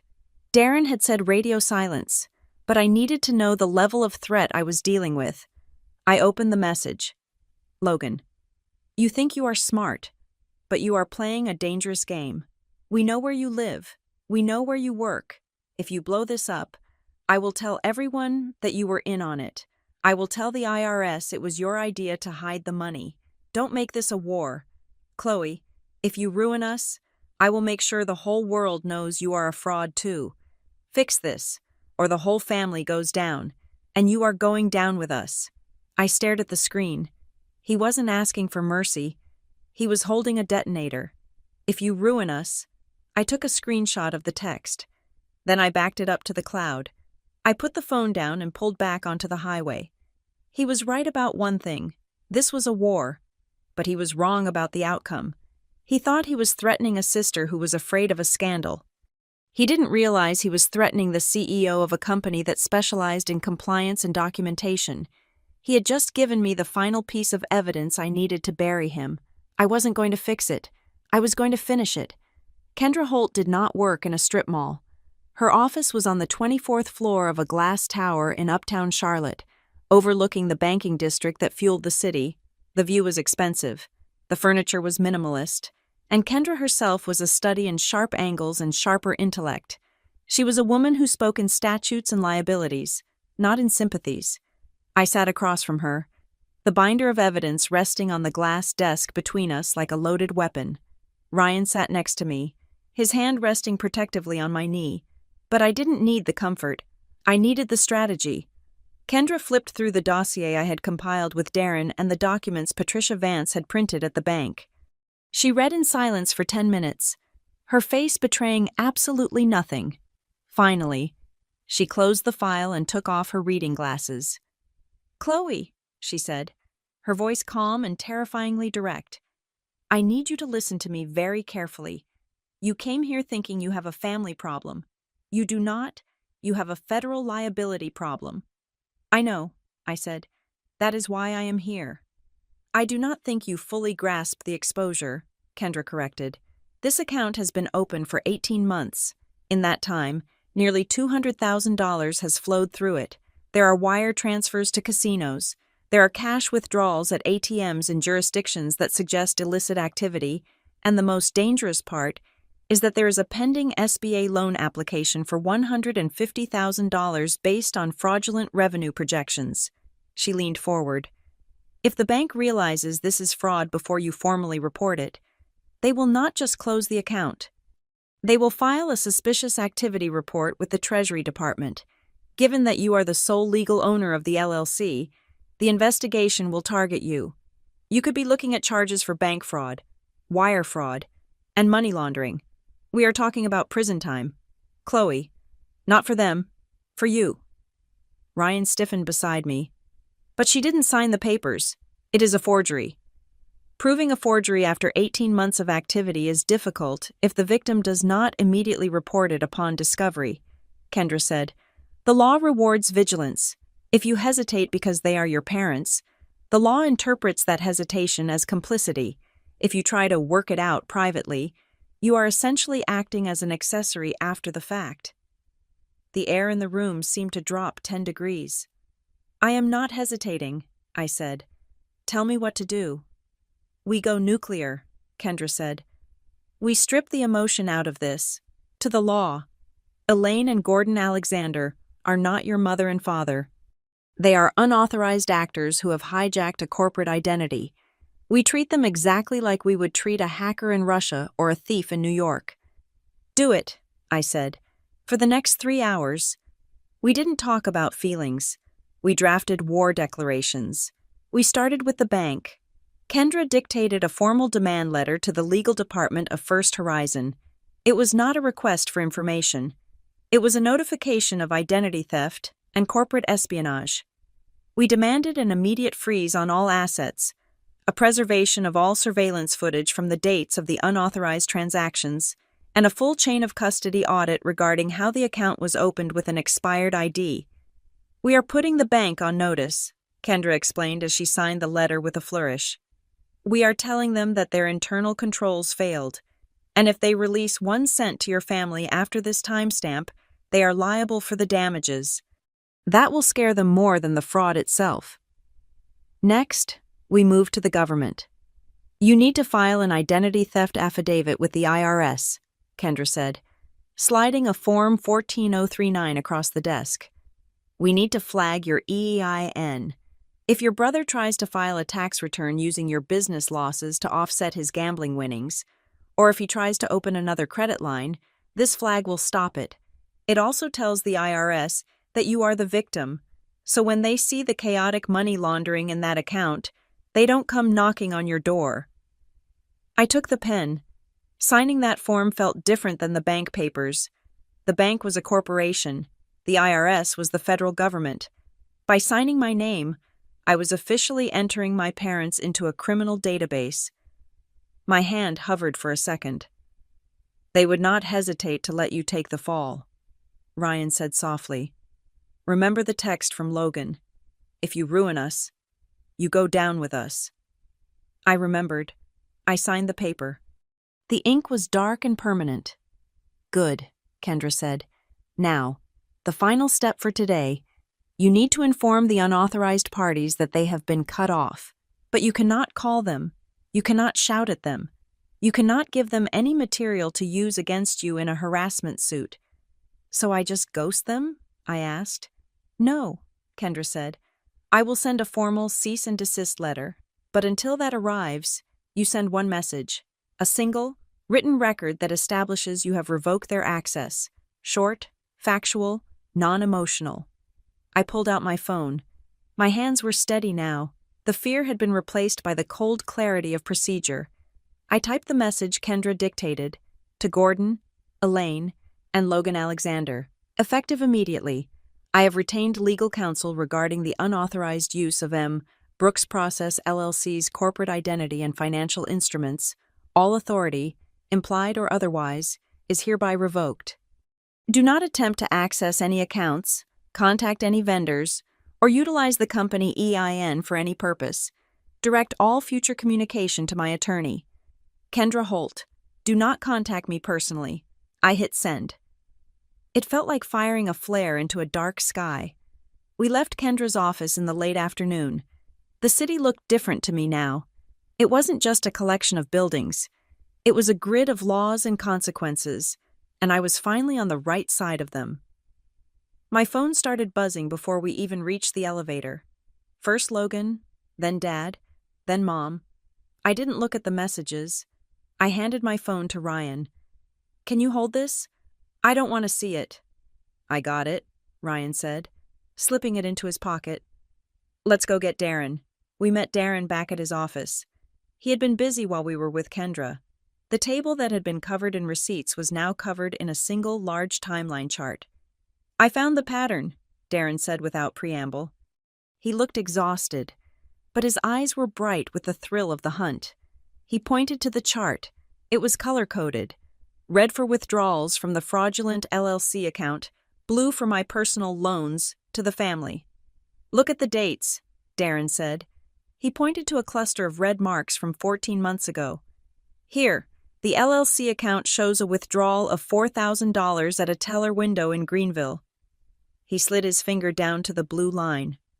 2 days later, you transferred $2,000 to your mother for emergency dental work. I remember that, I said. She said she broke a crown and was in agony. She didn't have dental work, Darren said. Look at the credit card payment from the LLC account the very next day, a payment of $5,500 to a luxury cruise line. I stared at the paper. They went on a cruise? They went on a cruise, Darren confirmed. They used the $4,000 they stole from the bank loan, plus the $2,000 they guilted out of you, to pay for a 10-day Caribbean package. They posted photos of it on Facebook, didn't they? I found them. They claimed it was a gift from a wealthy friend. I was the wealthy friend, I whispered. And here, Darren moved to another date. Logan asks you for rent money. You say no. 3 hours later, 3 hours. Chloe, there is a cash advance on the LLC overdraft line for exactly the amount of his rent, plus a surcharge for an expedited transfer. He stole it because I said no, I said. Exactly, Darren said. Every time you set a boundary, they used the fraud account to bypass it, and when the fraud account got too full of debt, they came back to you with a bigger emergency to pay down the interest. It was a perfect ecosystem. You were funding your own robbery. It is systematic, Ryan said, his voice hard. It isn't desperate. It is predatory. And here is the kicker, Darren said, tapping a recent entry. That $18,000 party they wanted you to pay for? The deposit was already paid. Guess where the money came from? The SBA loan application? I guessed. No, Darren said. They wrote a bad check from the LLC account. They knew it would bounce in 3 days. That is why the pressure was so high at dinner. They needed your $18,000 not to pay the venue, but to cover the hole before the check cleared so they wouldn't get hit with a criminal bad check charge. They weren't asking me to pay for a party. They were asking me to keep them out of handcuffs. I need a copy of this timeline, I said. Kendra needs it. Already sent it to her secure portal, Darren said. You are locked and loaded. Chloe, we drove home in silence. The sun was setting, casting long shadows across the highway. I felt like I had been beaten up, physically battered, but my mind was clear. When we got inside, the house felt safe, quiet. No one here was lying to me. No one here was stealing my future. Do you want your phone back? Ryan asked. I need to check it, I said. Just to archive the evidence. He handed it to me. The screen was full of notifications. 30 missed calls, 50 texts. I scrolled past the anger from Logan. You think a lawyer scares me? I will sue you for abandonment. I scrolled past the commands from Dad. Pick up the phone, Chloe. Now. This is disrespectful. And then I saw the voicemail from my mother. It had come in 20 minutes ago. I pressed play, putting it on speaker so Ryan could hear. My mother's voice filled the kitchen, but it wasn't the sweet voice, and it wasn't the angry voice. It was the voice of a woman who realized the door had locked behind her. It was shrill, hysterical, and dripping with manipulation. Chloe? I got the email. I don't understand. A lawyer? Why would you do this? We are your parents. We changed your diapers. We loved you when no one else did. And now? What is this? Identity theft? Fraud? Do you know what those words mean? You are talking about prison. Chloe, you are talking about sending your own mother and father to prison. Is that what you want? To see me behind bars? To see your father die in a cell? How could you be so cruel? Call me back and stop this madness. Just tell them it was a mistake. Please, Chloe, don't be a monster. The message ended. I looked at Ryan. Am I a monster? You are a victim who stopped bleeding, Ryan said. That is not the same thing. She is scared, I said. She should be, Ryan replied. My phone pinged with an email notification. It wasn't from the family, it was from the bank. Subject, alert, status change for account ending in 4421. I opened it. Dear Ms. Alexander, this message is to confirm that based on the urgent request from your legal counsel and the preliminary findings of our internal security team, the account ending in 4421, M. Brooks Process LLC Secondary, has been placed in hard freeze legal review status. All cards have been deactivated. All pending transfers have been canceled. The file has been forwarded to our Special Investigations Unit. Please note, due to the nature of the dispute, all authorized signers attempting to access this account will be referred immediately to the fraud department. I read the email twice. It was done. The tap was turned off. The credit line was dead. The next time Logan tried to swipe that card, or the next time my father walked into a branch to withdraw cash, they wouldn't get money. They would get a security officer. I set the phone down on the counter. They're going to run out of money by tomorrow, I said. The check for the party is going to bounce. The loan for Logan's gambling is going to default. And that, Ryan said, pouring me a glass of wine, is not your problem. I took the wine. I looked out the window at the dark outline of the trees. I knew this wasn't over. The explosion hadn't happened yet. I had just lit the fuse, but for the first time, I wasn't standing on top of the bomb. I was in the bunker, watching the monitor. Darren said I needed to be ready to pull the trigger, I said softly. You just did, Ryan said. No, I corrected him. I just locked the door. They are the ones holding the gun. I took a sip of the wine. It tasted like freedom. Bitter, expensive, and absolutely necessary freedom. The war did not start with a bang. It started with a Facebook notification. I was sitting in my living room, the cease and desist letter still fresh in the outgoing mail. When my phone lit up, it was a notification from Brittany. She hadn't tagged me directly. That would have been too brave. But the algorithm, knowing our connection, served it up on a silver platter. It was a text post on a gradient background, the kind usually reserved for inspirational quotes or birthday wishes. Instead, it read, "It is funny how some people get a little bit of money and suddenly forget where they came from. You can buy a big house, but you can't buy loyalty. Sad when people turn their backs on the ones who raised them just to save a few bucks. Family first fake people. Karma." I stared at the screen. The likes were already rolling in. Friends of the family, distant cousins, people from our old neighborhood in Spokane. The comments were a chorus of sympathetic ignorance. So true. Hun. Money changes people. Praying for your family. Don't let the haters get you down. Wow. I hope this isn't about who I think it is. She was playing the victim while living on a credit card taken out in my name. She was crowdsourcing sympathy using the very platform of family that she was actively exploiting. Then the phone call started. It wasn't my parents. They were adhering to the silence I had imposed. Or perhaps they were too busy panicking. It was the flying monkeys. The first call was from Aunt Sarah, my mother's younger sister. She lived in Ohio and hadn't called me for a birthday in 5 years. "Chloe," she said, her voice dripping with that specific brand of toxic concern. "I saw Brittany's post, and your mother called me in tears. She says you are threatening to sue them over a bank account?" "It is not just a bank account, Aunt Sarah," I said, trying to keep my voice steady. "It is fraud. They forged my signature." "Oh, honey," she sighed, dismissive. "Family doesn't use words like fraud. Family works it out. Your mother is a wreck. She said you froze their grocery money. How can you sleep at night knowing your parents might starve because of some paperwork error?" "It is not a paperwork error," I said, gripping the phone. "They stole $50,000.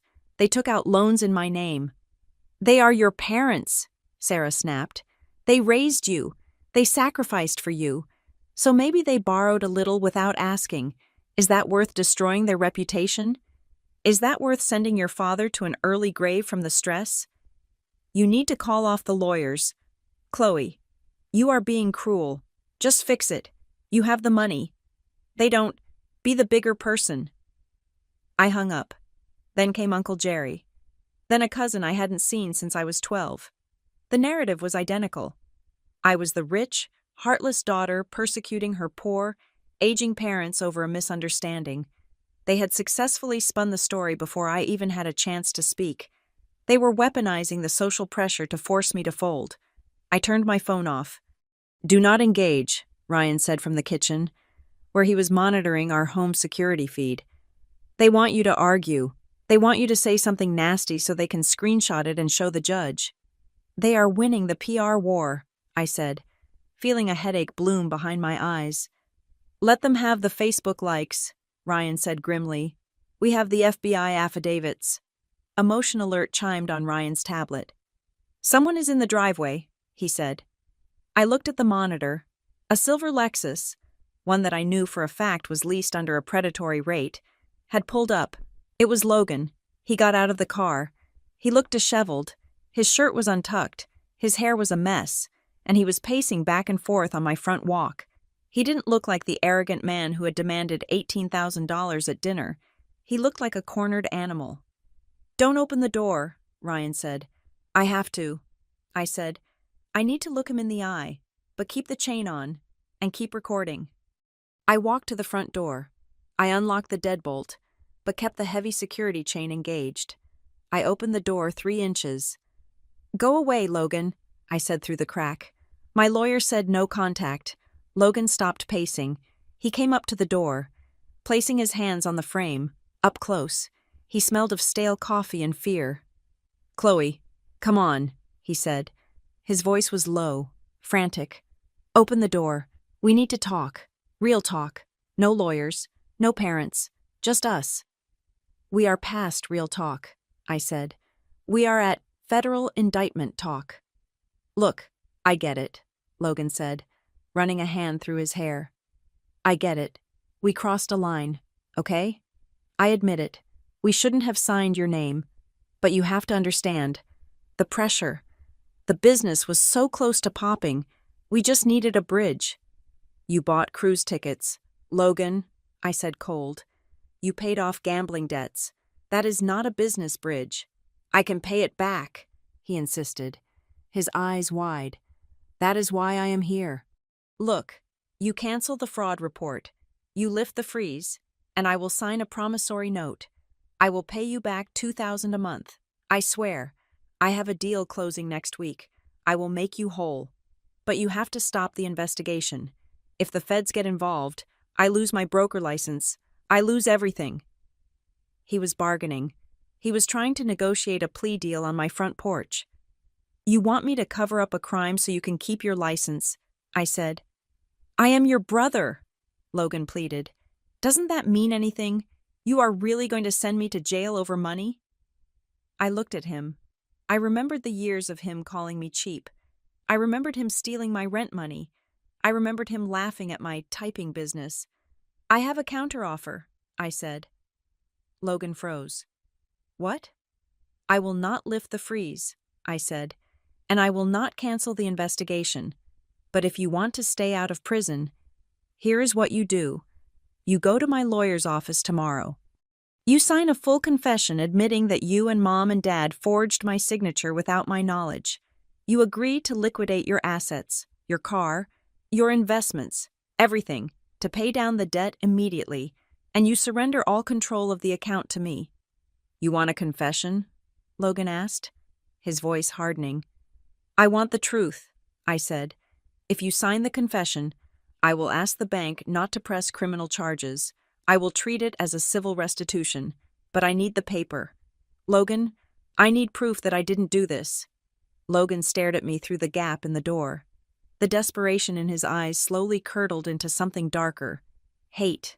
Pure, unadulterated hate. "You just want to win, don't you?" he spat. "Excuse me?" "This isn't about the money," Logan snarled. "You have plenty of money. You just want to see us crawl. You want to humiliate us. You want to prove that you are the big success and we are the losers. You want Mom and Dad to beg you." "I want my identity back," I said. "You are a bitch," Logan said. "A cold, heartless bitch. You think you are safe because you have a lawyer? You think you are untouchable? Get off my porch. Logan," I said. "Or I call the police." "You are going to regret this," he threatened, backing away. "You think you have all the cards? You have no idea what we did." He turned and stormed back to his car, peeling out of the driveway with a screech of tires that echoed through the quiet subdivision. I closed the door and locked it. My hands were shaking again, but not from fear, from adrenaline. "You handled that well," Ryan said, walking up behind me. But he wasn't looking at me. He was looking at his tablet, his brow furrowed. "What?" I asked. "What is it?" "Logan said something," Ryan murmured. "You have no idea what we did." "He is just blustering," I said. "No," Ryan said. He was confident, desperate, but confident. Ryan sat down at the kitchen island and opened his laptop. He pulled up the real-time monitoring software he had installed to track the activity on the fraudulent account. Because I was the legal owner, and because Patricia Vance had given us the back-end access codes before the freeze fully locked the interface, we could still see the pending queue. "Chloe," Ryan said, his voice dropping an octave. "Come look at this." I walked over. The screen showed the transaction log. There was the freeze marker at the top, but right below it, time-stamped 45 minutes ago, exactly when I was on the phone with Kendra.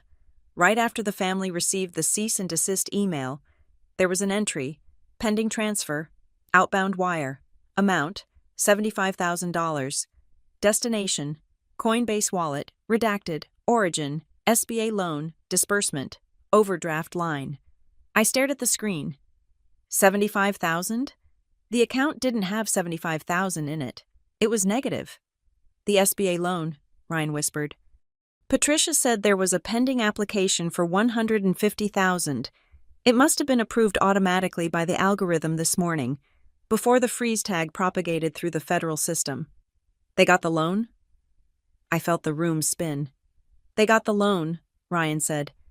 "And the second the money hit the account, they tried to wire half of it out to a crypto wallet, an untraceable, anonymous crypto wallet. They are looting the ship," I said. "They knew the freeze was coming. They tried to grab as much cash as they could and hide it in crypto where the bank can't claw it back." "If this transfer clears," Ryan said, typing furiously, "they walk away with $75,000 of federal government money. And because the loan is in your name and the crypto wallet is anonymous, it looks like you took the money and hid it." It was a setup, or a panic move. Either way, it was catastrophic. If that money left the bank, I would be on the hook for a federal loan I never asked for, and the FBI would see a direct line from my company to a digital black hole. "Call Kendra," I yelled. "Now!" I grabbed my phone and dialed the emergency number Kendra had given us. She picked up on the second ring. "Tell me," she said. She knew I wouldn't call unless the building was on fire. "They tried to move $75,000, I said, speaking so fast the words nearly tripped over each other. "The SBA loan must have hit. There is a pending wire to a Coinbase wallet initiated 45 minutes ago. Ryan sees it in the queue." 45 minutes, Kendra said sharply. "That is the window. The bank's batch processing usually runs at 5 o'clock. What time is it now?" 4:50, I said. 10 minutes? "I am patching in the fraud department at First Horizon," Kendra said. "Do not hang up. We have to kill that wire."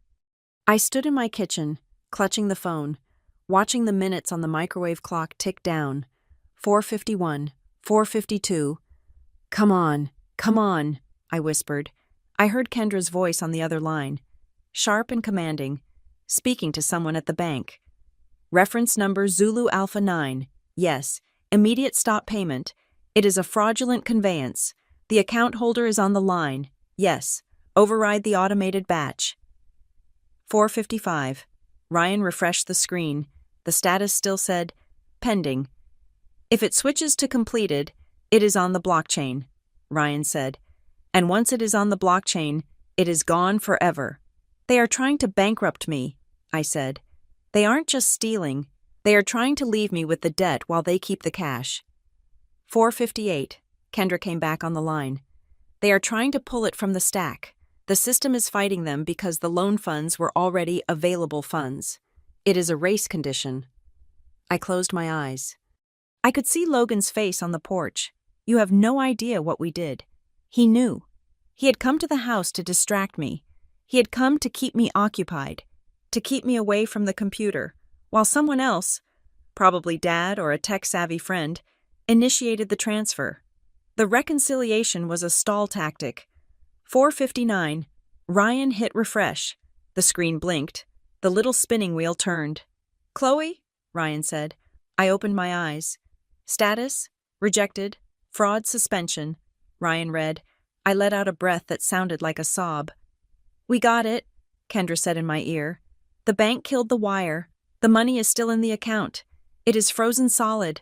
"Oh my God," I whispered, leaning against the counter. "They almost got away with it." "They tried to embezzle federal funds," Kendra said. Her voice was no longer just professional. It was cold, hard, and dangerous. "Chloe, listen to me.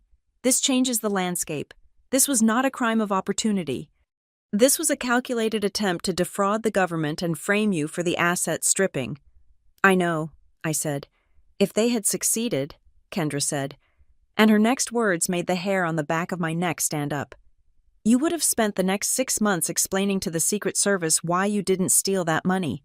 You would have been the prime suspect, and since crypto is anonymous, you might never have been able to prove it wasn't you." "They tried to frame me," I said, the reality settling in like wet concrete. "Yes," Kendra said. "They did. Now, go lock your doors. I am calling the U.S. Attorney's Office in the morning. We are done sending letters. It is time to send the marshals." I hung up the phone. I looked at Ryan. "They tried to frame me," I repeated. "And they failed," Ryan said. I looked at the window, where the sun had fully set. Somewhere out there, Logan was checking his phone, waiting for the confirmation that he was $75,000 richer and I was ruined. He was about to be very, very disappointed, and I was done being the daughter. I was the witness for the prosecution. 3 days before the party, the invitation arrived in my mailbox. It was heavy cardstock, cream-colored with gold foil lettering. "Please join us in celebrating 40 years of love and devotion between Gordon and Elaine Alexander." The irony was so thick, I could practically taste the metal of the foil on my tongue. They were moving forward, despite the frozen accounts, despite the ceased and desisted letters, despite the fact that I had effectively nuked their financial supply line. They were still pretending the party was happening. It was a level of delusion that bordered on psychosis, or perhaps it was just a bluff. They were betting that I would crack before Saturday. They were betting that when the caterer demanded the final check, I would swoop in like the deus ex machina of dysfunction and save them from embarrassment. They were betting on the old Chloe. They didn't know she was dead. I tossed the invitation into the recycling bin. They are still posting about it, Ryan said, looking up from his phone. Brittany just put up a poll on Instagram asking what color dress she should wear, gold or champagne. Let her wear whatever she wants, I said, pouring coffee. She can wear it to court. My phone buzzed. It was Kendra Holt. Bank update. Call me. I dialed immediately. Good morning, Kendra. It is not a good morning for the opposition, Kendra said, her voice brisk and professional. First Horizon completed their preliminary review of the attempted wire transfer from yesterday, the $75,000 to the crypto wallet, and they have elevated the status of the investigation, Kendra said, because the transfer attempt occurred after you flagged the fraud, and because it involved federal SBA funds. They are no longer treating this as a civil dispute or a family misunderstanding. They have flagged it as active criminal intent to defraud. The bank's internal fraud unit is now sharing data with the Treasury Department's Financial Crimes Enforcement Network. I leaned against the counter. What does that mean for them? It means the bank is done asking nicely, Kendra said. They are going to demand immediate repayment of the overdraft line, and they are going to accelerate the closure of the account. They are going to cut off all banking relationships with anyone listed as a signer. That includes your parents and your brother. They will be blacklisted, I said. They will be unbankable, Kendra corrected. Check systems will flag them. They won't be able to open a checking account at a credit union, let alone get a loan. Chloe, this is the point of no return. If they walk into that bank trying to fix this, they are walking into a buzzsaw. Okay, I said. I am ready. Good. Keep your phone on. It is going to get loud today. Kendra was right. The noise started at noon. I was at my desk at Ironvale, reviewing a logistics manifest for a shipment of medical supplies. When my personal phone lit up, it was my mother. I let it go to voicemail. She called again and again, 4 times in a row. Finally, I picked up, not because I wanted to talk, but because I needed to record the desperation. I needed to hear the sound of the reality check hitting home. Chloe! She was weeping. It wasn't the manipulative, soft crying she used to get her way. This was the jagged, ugly sobbing of genuine panic. Chloe, please, you have to help us. The card didn't work. Which card? Mom? I asked calmly. The grocery store, she wailed. I was at Harris Teeter. I had a cart full of food for the house. The card declined. I tried the other one. Declined. The manager came over. It was so embarrassing. Chloe, people were looking. They said the account is locked. They said it is seized. I told you I froze it, I said. I told you via certified mail. But I didn't think you meant everything, she cried. I thought you were just mad at Logan. We have no food in the house. Your father needs his blood pressure medication. The pharmacy won't fill it without payment. Are you trying to kill him? The guilt flared for a second. A hot, sharp spike in my chest. The medication. But then I remembered the cruise. I remembered the $18,000 party they were throwing while claiming poverty. Mom, I said, you have Social Security. You have Dad's pension. Use your own money. We can't, she sobbed. We moved it all. Logan said we should consolidate everything into the LLC account to show better liquidity for the business loan. He said it would help the approval odds. All our money is in there. Chloe, every cent. I closed my eyes. They had poured their own life savings into the bucket with the stolen money. And now that I had sealed the lid, they were trapped inside with their own greed. That was a bad business decision, I said. It is not business, she screamed. It is our lives. Just call them, please. Just call the bank and tell them it is a misunderstanding. Tell them you authorized us, just for today, just so we can get the money out. Then we will close it. I promise. Just sign a paper saying it was a mistake. You want me to lie to a federal bank, I said. You want me to tell them that I authorized a forgery so you can withdraw cash that is mixed with a fraudulent loan. I just want to buy groceries, she begged. I just want this nightmare to stop. Why are you being so hateful? I am not being hateful, I said. I am being truthful. And the truth is, I didn't sign those papers. But you could have, she argued. In your heart, you would have. You always help us. Why is this time different? Because you stole my name, I said. I will not sign anything that is not the truth. I will not commit perjury to save you from the consequences of your own actions. Then you are dead to me, she shrieked. Do you hear me? If your father has a stroke because of this, it is on your hands. The line went dead. I put the phone down. My hands were trembling, but not from guilt, from the sheer exhaustion of holding up a wall while they battered against it. An hour later, the text came from Logan. He didn't call. He knew I wouldn't answer him. He sent a picture. It was a screenshot of an invoice from the Omni Hotel. Final balance. Due. $18,450. Immediate payment required to secure date. Then the text. Logan. They are going to cancel the booking at 5 p.m. if the check doesn't clear.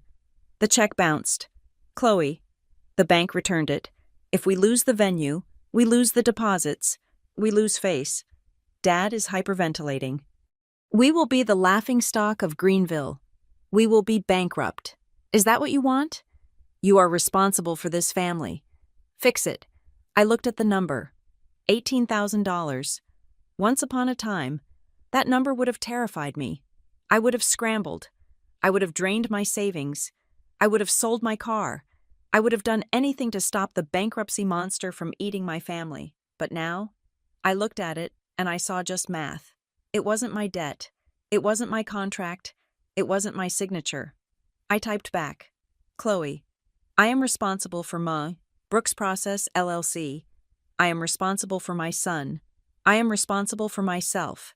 I am not responsible for a party I didn't plan, a loan I didn't take, and a fraud I didn't commit. If you are bankrupt, Logan, it is because you spent money you didn't have. I blocked his number. The afternoon dragged on. Every minute felt like an hour. I was waiting for the other shoe to drop. I knew they wouldn't just give up. They were desperate. And desperate people do stupid things. At 3 o'clock, I left work early. I couldn't focus. I drove to Kendra's office. We need to prepare for the end game, Kendra said as I walked in. She had the timeline chart on her wall. The bank has likely summoned them. Summoned them? When a fraud investigation hits this level, Kendra explained, the bank often asks the account holders to come in to clarify the activity. It is a trap. They want them on camera. They want them to make false statements to a bank officer. It builds the case for the prosecution. My parents aren't smart enough to see the trap, I said. Logan might be, but his ego is too big to believe he can get caught. Exactly, Kendra said. If the bank calls them today, they will go, and they will try to bluff their way out. And what do? I asked. You stay away, Kendra said. You let the system work. You have done your part. You filed the affidavits. But if they use my name, I started. We have the proof they aren't you, Kendra said. My phone buzzed. It wasn't a family member. It was a number I didn't have saved. But I recognized the area code. 864. Greenville. I opened the message. It was from a woman named Sarah, a friend from high school who I knew worked as a loan officer at the First Horizon branch on Main Street, the same branch where the account was held. We hadn't spoken in years, but she followed me on LinkedIn. Sarah. Hey, Chloe. I know we haven't talked in forever, and I could get fired for texting you this, but I thought you should know. Your parents and your brother just walked into the branch. They are in with Patricia Vance. They look bad. Chloe, really bad. Your dad looks like he's about to pass out, and there are 2 security guards standing outside the glass. Just wanted to give you a heads up. I stared at the text. They were there, right now. They were sitting in that office, probably trying to scream or cry their way into unlocking the funds. They were trying to cash a reality check that was going to bounce harder than their bank draft. They are at the bank, I said to Kendra. Right now. Kendra looked at her watch. It is 3:45. The bank closes at 5. They are making their last stand. I stood up. Where are you going? Kendra asked. I need to go there. I said. Chloe? No, Kendra warned. You don't need to be there. It will be volatile. I do need to be there, I said. Not to save them. I need to be there to make sure they can't lie their way out of it. I need to be the face they see when the door slams shut. I need to finish this. Kendra looked at me. She saw the set of my jaw. She saw that I wasn't acting out of emotion anymore, but out of a need for closure. Okay, she said, but I am coming with you, and we are not going in there as a daughter. We are going in there as the plaintiff. Drive fast, I said. The drive from Charlotte to Greenville is usually an hour and a half. I made it in an hour and 10 minutes. The scenery blurred past. The peach orchards, the water towers, the billboards for personal injury lawyers. I felt like I was in a tunnel. My heart was pounding, but it was a slow, heavy rhythm. I thought about the years of loans. I thought about the guilt trips. I thought about the text from Logan threatening to ruin me. I gripped the steering wheel. I wasn't going to save them. That was the old script. The old Chloe would have rushed in with a checkbook, apologizing to the manager, begging for mercy, paying off the debt just to stop the scene. The new Chloe was going there to sign the final document. I pulled into the parking lot of the First Horizon branch. It was 4:55. The sun was slanting low, casting long shadows across the pavement. Logan's Lexus was there, parked crookedly across two spots. My parents' old sedan was next to it. I turned off the engine. Kendra pulled up next to me in her BMW. She got out, smoothing her suit jacket. She looked like a shark in heels. Are you ready? She asked. I looked at the bank entrance. I could see movement inside.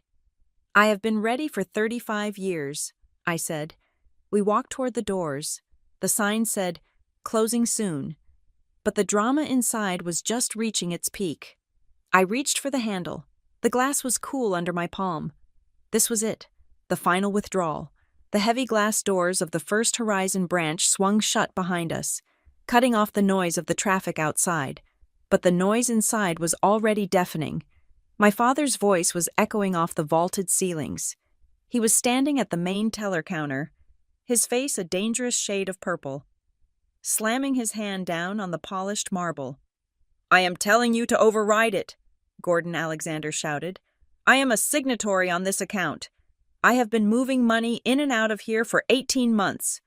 I have a check for $18,000 that needs to clear by 5 o'clock, or I lose my venue. Do your job." The teller, a young man who looked like he wanted to crawl under his desk, was shaking his head. "Sir, I cannot access the account. The screen is red. It says, 'Legal freeze while fraud investigation.' I can't override a federal flag." "Then get me someone who can," my father roared. "Gordon," my mother hissed, pulling at his sleeve. She looked small and terrified, clutching her purse with white knuckles. "People are looking. Please, let them look," he snapped. "They are holding our money hostage." Logan was pacing behind them, talking furiously into his phone. "Yeah, I know the wire didn't go through. I am at the bank now. Just hold on. Don't sell the position yet. I will get the cash." I stood by the entrance for a moment, flanked by Kendra Holt. I watched them. It was a tableau of total chaos. They were drowning, and they were screaming at the water. Then, Logan turned and saw me. He froze. The phone slowly lowered from his ear. He nudged my father. My father turned around. When he saw me, his expression shifted from rage to a desperate, twisted kind of relief. "Chloe!" he yelled, pointing at me. "Thank God. Get over here. Tell this idiot who we are. Tell him to unblock the funds. We have 20 minutes before the hotel cancels the reservation." I didn't run to him. I walked with the steady, measured pace of a woman who was done running. Kendra walked right beside me, her briefcase swinging rhythmically. We stopped 5 feet from the counter. The teller looked at me, then at the 2 security guards who were inching closer. "I am not here to unblock the funds. Dad," I said. My voice was calm, but it cut through the lobby like a knife. "What?" My father blinked, sweat beading on his forehead. "Don't play games. Chloe, not today. Just sign the authorization."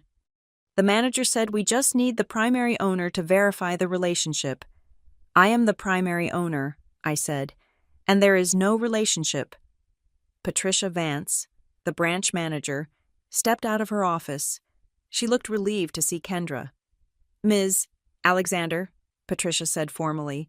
Ms. Holt, please, come into the conference room, all of you. Finally, my father huffed. Someone with some sense.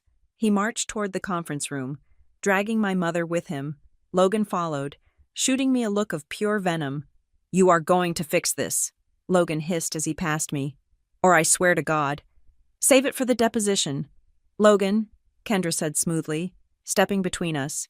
We filed into the glass-walled room. Patricia sat at the head of the table.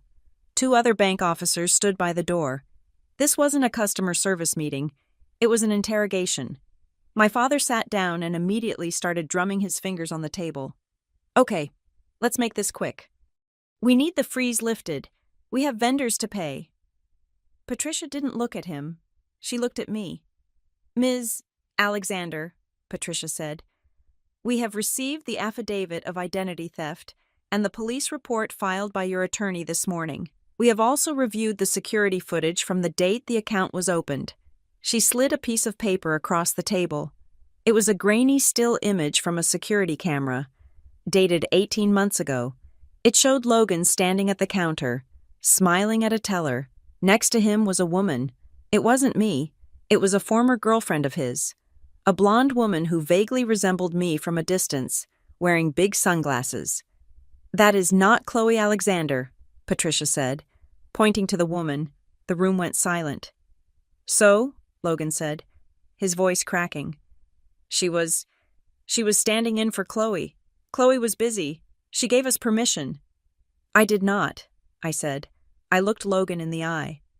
I never gave you permission. I never gave you my ID. You stole my expired license. You brought in a fake, and you forged my signature. It was a formality, my father shouted. We are family. The intent was clear. We were building the business. The intent, Kendra interrupted, opening her file, was bank fraud.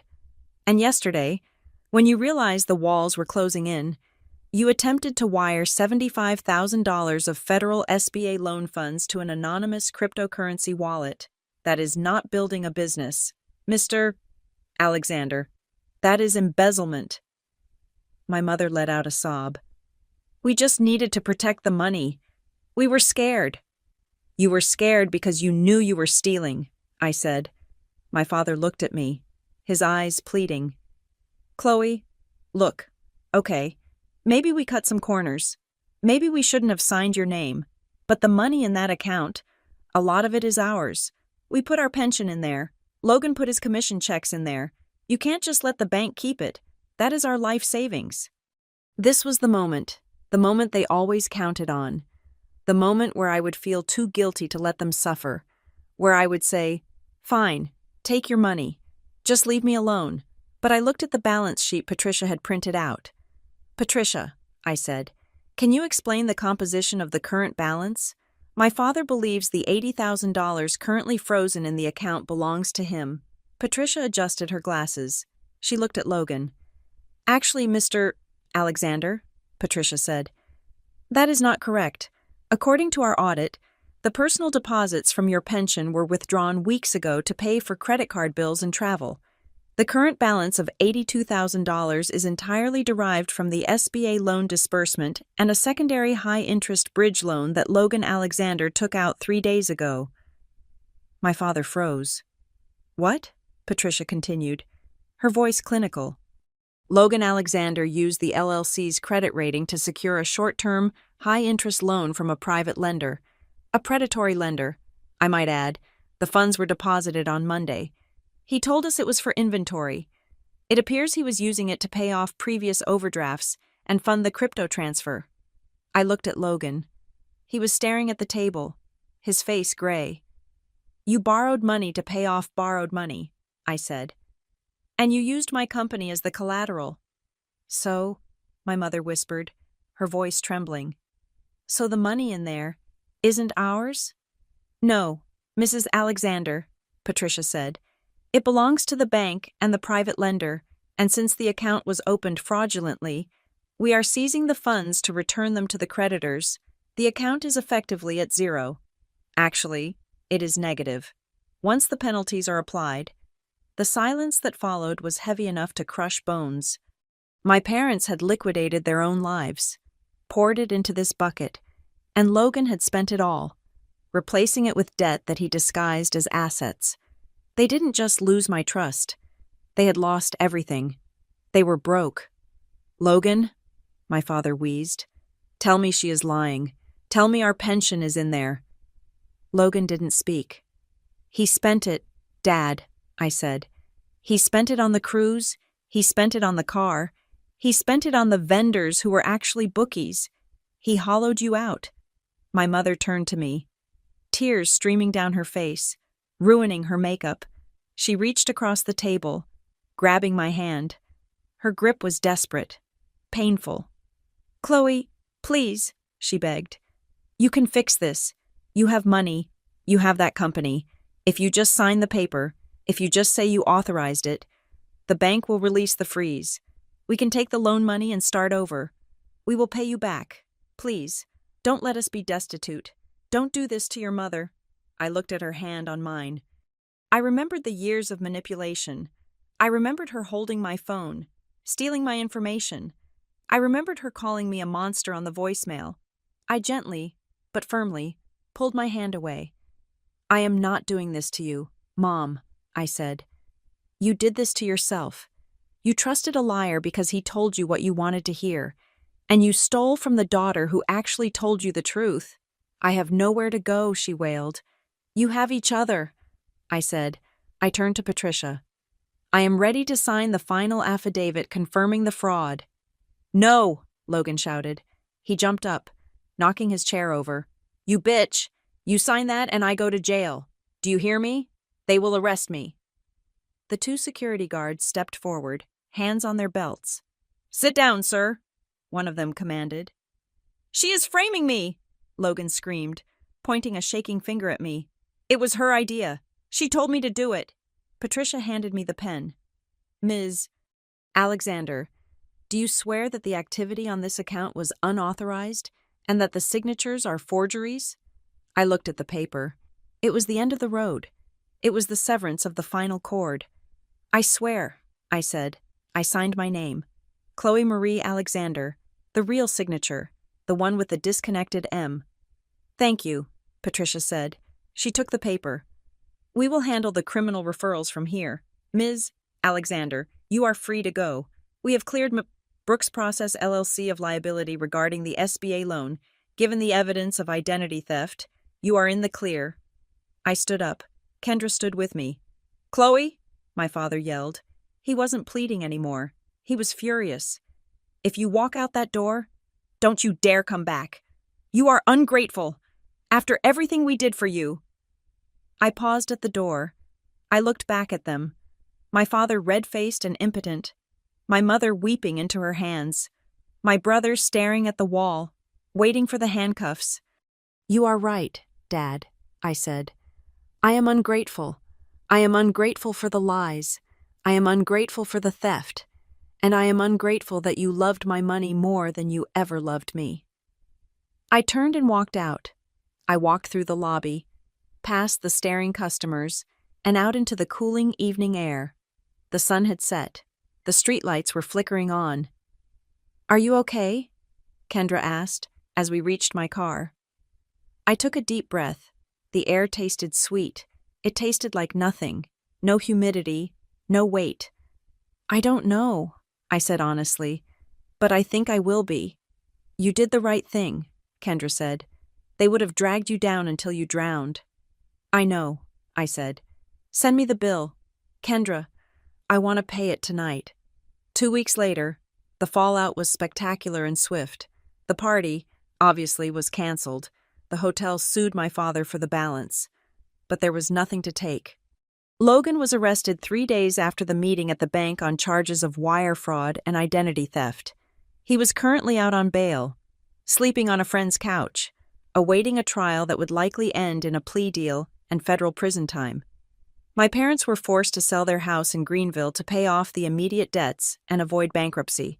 They moved into a small rental apartment. Brittany, realizing the gravy train had derailed and exploded, blocked me on social media and reportedly got a job as a bartender. I sat at my kitchen table. It was 6 in the morning. The house was quiet. Ryan was still asleep. Leo was asleep. Darren Pike sat across from me. He had just finished the final restructuring of my finances. "You are clean," Darren said, closing his laptop. "We separated the LLC completely. We set up new EINs just to be safe. We put credit freezes on your social, Ryan's social, and even Leo's. The back door they used is bricked over." "And the money?" I asked. "Your business account is fully restored," Darren said. "The bank absorbed the loss on the fraud because their verification failed. You didn't lose a dime of your principal." I looked at the summary sheet. $300,000. Safe, secure, mine. "Thanks, Darren," I said. He nodded, gathered his things, and left. I sat there for a long time, watching the sun come up over the trees in my backyard. I had my coffee in my hand. For 12 years, I had looked at my bank account and seen a number that belonged to everyone else. I saw potential bail money. I saw potential rent for Brittany. I saw potential medical bills for Mom. Now, I looked at the number and I saw a college fund for Leo. I saw a vacation for Ryan. I saw a new deck for the house. I saw my life. I picked up my phone. I went to the contact list. I scrolled down to Mom, Dad, Logan, and Brittany. I didn't block them. I didn't need to. I just deleted them. I put the phone down, took a sip of coffee, and listened to the silence. It wasn't lonely. It was peaceful. It was the sound of a debt finally, fully, paid in full. Thank you so much for listening to Chloe's story of betrayal and justice. If you enjoyed this journey, please let me know in the comments where you are tuning in from. I love hearing from listeners all over the world. Don't forget to subscribe to Helena Revenge Stories, like the video, and hit that hype button to help this story reach more people who need to know that standing up for yourself is always the right choice.